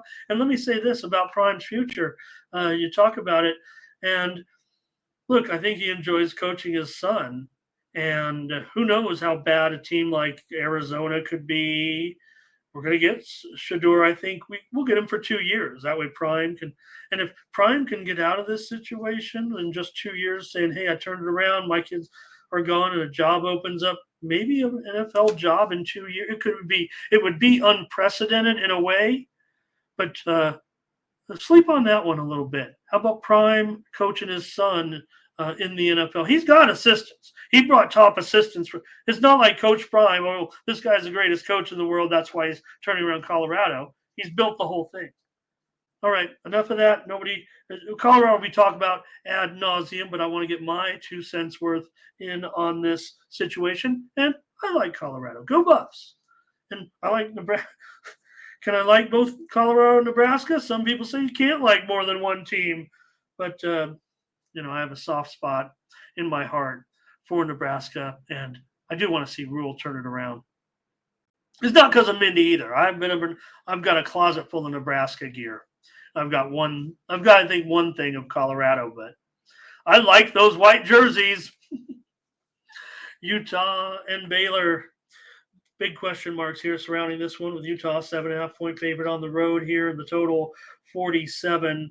Gonna need to know quarterback status is here certainly for Cam Rising and for Baylor as well. Baylor has quarterback issues coming into this game, but is it really an issue? This is the first time these teams have ever met. Baylor played at home last week. We saw what happened. Lost to Texas State. Huge upset to a certain extent. Now, Baylor was a 27.5-point favorite. Looking back on it now, Texas State, they're supposedly going to be kind of a fast riser here as one of these programs, like maybe the San Antonios. They've they've gotten into the transfer portal, the Texas State team. All of a sudden, they're a team that's going to make some noise that nobody's kind of heard of them a little bit. So big news here for Texas State off that game. Utah beat Florida 2 weeks ago, 24-11. Rising missed that game, so we're going to have to see. It looks like as we get closer to game time and the spread continues to go up here with Utah, that looks like that means Rising is going to play in this one. So we will see. We're going to need to check that status. But Utah was outgained and out first down by Texas State in that game.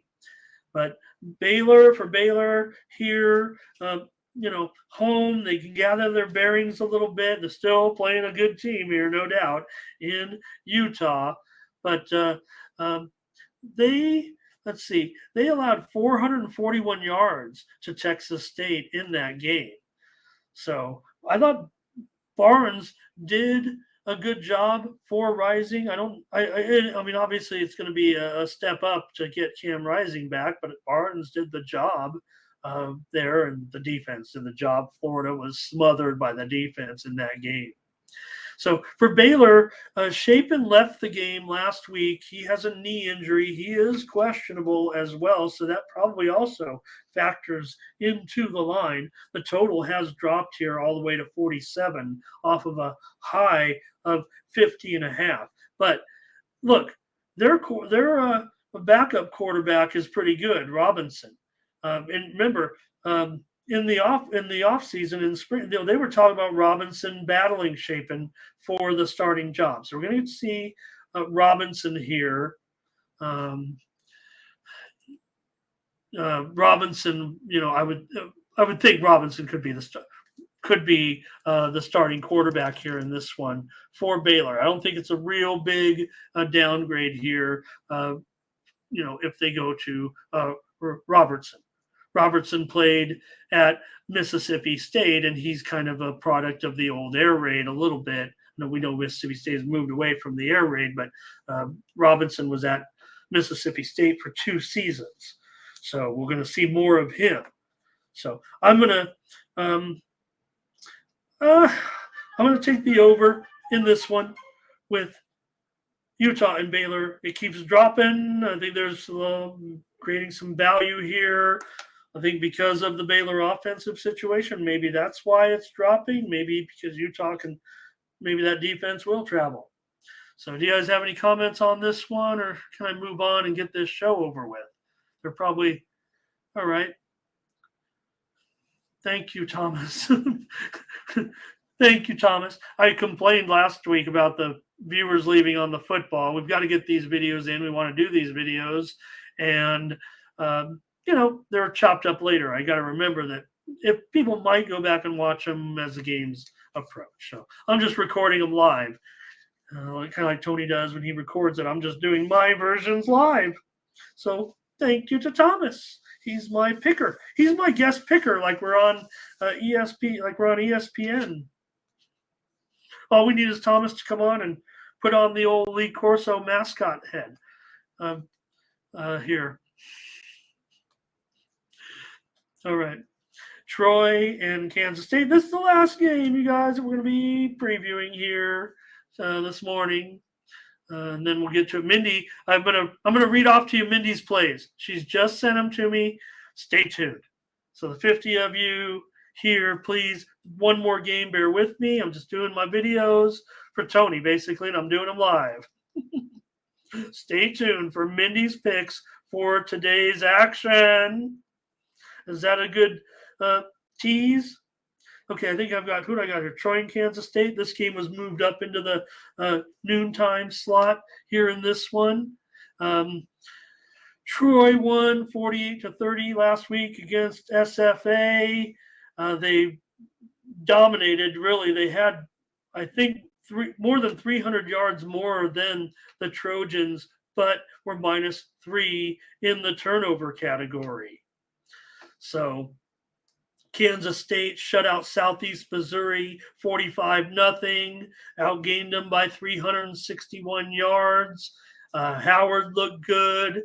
He had the trifecta. He had a passing touchdown, a rushing touchdown, and a receiving touchdown. So a versatile quarterback is Howard. Troy, uh, they've got Watson at quarterback. They've got Vidal at running back. Um, they've got a pretty good defense. One of the, you know, top feel like a top 10 kind of defense as far as holding teams below their averages. So that's always a great statistic that I like. Kansas State, uh, they had to replace Vaughn, but Giddens looked good. He had 128 yards last week. He averaged 8.5 yards per carry. Kansas State certainly got a good enough defense to hold down Troy, but you are laying 2 touchdowns here, 16.5 right now. It's starting to sneak up a little bit too high. It feels like Troy's got experienced players, really just maybe not quite, maybe they're even. I don't know. I mean, we know Kansas State's the more, the bigger team, the bigger program. Troy coach 4-0 against the spread as an away dog last year, including covering against Ole Miss in the opener. So, maybe for me, Troy, I'm kind of leaning towards Troy. I kind of want to take Troy. I think Troy can get enough points here to make sure they can get that cover. All right. Kansas State can be dangerous at home. They're 6-1 against the spread on their last 7 as a home favorite. Can I really take this Troy team? I want to, and I think I'm going to end up doing so. I don't think anybody's going to comment here, but Thomas and me. Chad, where was one game? It was back about a half hour ago. Appreciate seeing you today, Chad. I'll just tell you if you want to go, but you go back and look at the video. Just talked about a little bit. I talked the trends up in the game. I've got the under, and I think we had one member of the chat was on the dream. So appreciate you. All right, Thomas will take Kansas State. Thomas, you and I sat here all day. I've got my blue. You've got your blue. Let's do a challenge. You and I'll take Troy plus 16.5. I might even be able to get more later on, but I'm going to take him 16.5 with my good friend Thomas Lewis. Diddy, good to have you. You did a great job for me. Thank you. And I do kind of agree with this. I do agree totally with this, but I am going to probably sneak this one over. I don't think I'm going to give it out as a premium. I'm not even giving out here. I'm giving out Troy as my better play here at this point. Thank you, everybody. Let me give you Mindy's plays. We're going to verbalize these, I think, right now because she texted them to me. So please be ready right now. You got it, Thomas. I don't know what we can bet. I don't, get too crazy with our chat. I don't want any hard feelings. But we could do some food or something. Maybe something with your region and my region.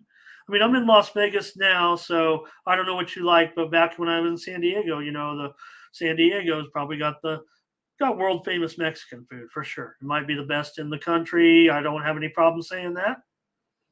Here's Mindy's baseball picks, you guys. Brewers over. Guardians. Maybe I can even go down and see if there's consensus. And again, she would have went first, so I'm adding consensus plays. You won't know them now on the back end, but since she goes first, if it was my play that I have marked down, I will consider that a consensus play, since that's what I would have agreed with probably and not went with whatever I went with. So we've got Brewers over for Mindy. She's got the Guardians. She has the Cubs game under. She has the Blue Jays. She's got the Rockies on the run line. Now, just because we haven't agreed yet doesn't mean we won't have one. It could be that I went on the total and I did like her side. So keep that in mind. She went with the Rays. So there's definitely one premium consensus right there. Okay, Thomas, we'll save that. We'll pay off that bet when you come to town. But we'll take a bet. Let's mention some, just a dinner, right? We'll do a dinner. All right. Let's continue on. Mindy's got the Mariners on the money line. That will be our second consensus play. She also has the Phillies on the money line. There's a third consensus play. Phillies, Mariners, and Rays so far. She's on the Dodgers. That's 4 consensus plays for Mindy and I. She's on the Yankees today. She's on the Mets on the money line. She's on the Braves to go under. Mindy and I got a challenge on the air right there. I went over in that game. I think it's the only one we've actually, I want to say, disagreed on. I think she's just gone with the side or the total opposite me, just the different plays. You're getting 2 plays here. She's also on White Sox money line. So was I. So there's is that 5 plays? She's also on the Astros today. And remember what I said about that game. You may see that later on our. I'm just going to reevaluate here real quick, and then hopefully we'll get these plays sent out. We got 1 hour for that first game. Subscribers, please stand by. Orioles over for Mindy. We talked about that one with those teams going over quite a bit. So Mindy will take the Seattle with Daryl. Daryl was on Seattle, right? And Mindy takes Seattle plus the points today. That's it. Let's get out of here. Okay, so we gave you the plays, and I gave you the 5 plays. There could be a few more. I want to make it as easy as possible for you guys to get the plays from us, but there may be 1 or 2 or 3 more, so I just want to show one more time. Sorry, you guys, it's taking so long today, but we're going to get rid of those baseball games. Here's how you get the rest of the morning's team plays, or let's help Mindy out with a little money. Maybe you can subscribe to our plays. We're not getting them early every time as well. Get the 3-day pass from the morning's team. This will get you the rest of the plays. I did see there could be 1 or 2 more, 3 more plays that we could have in addition to those 5 plays in Major League Baseball. So get this package right here. 3 days, $99. Mindy will get a little bit of money. I'll get a little bit of money, and you'll get some more plays from us, and we'll keep that winning percentage going. Remember, looking at the handicapper leaderboards and what's going on this year, Mindy and I are up 23 units together on this show all year long. Bunch of picks, 1,900 picks for you. That's a lot of picks, but that's how you get it done with volume. If you can do it with 1 or 2 or 3 plays a day, you do it. You do you. Thanks a lot, everybody. Thank you very much for being so patient. Great job. Great show. See you guys tomorrow. We'll get more morning steam, more football, NFL. Can't wait. We're all fired up for the game. For Mindy Hahn, I'm Ramon Scott. Thank you for joining me. Thank you very, very much.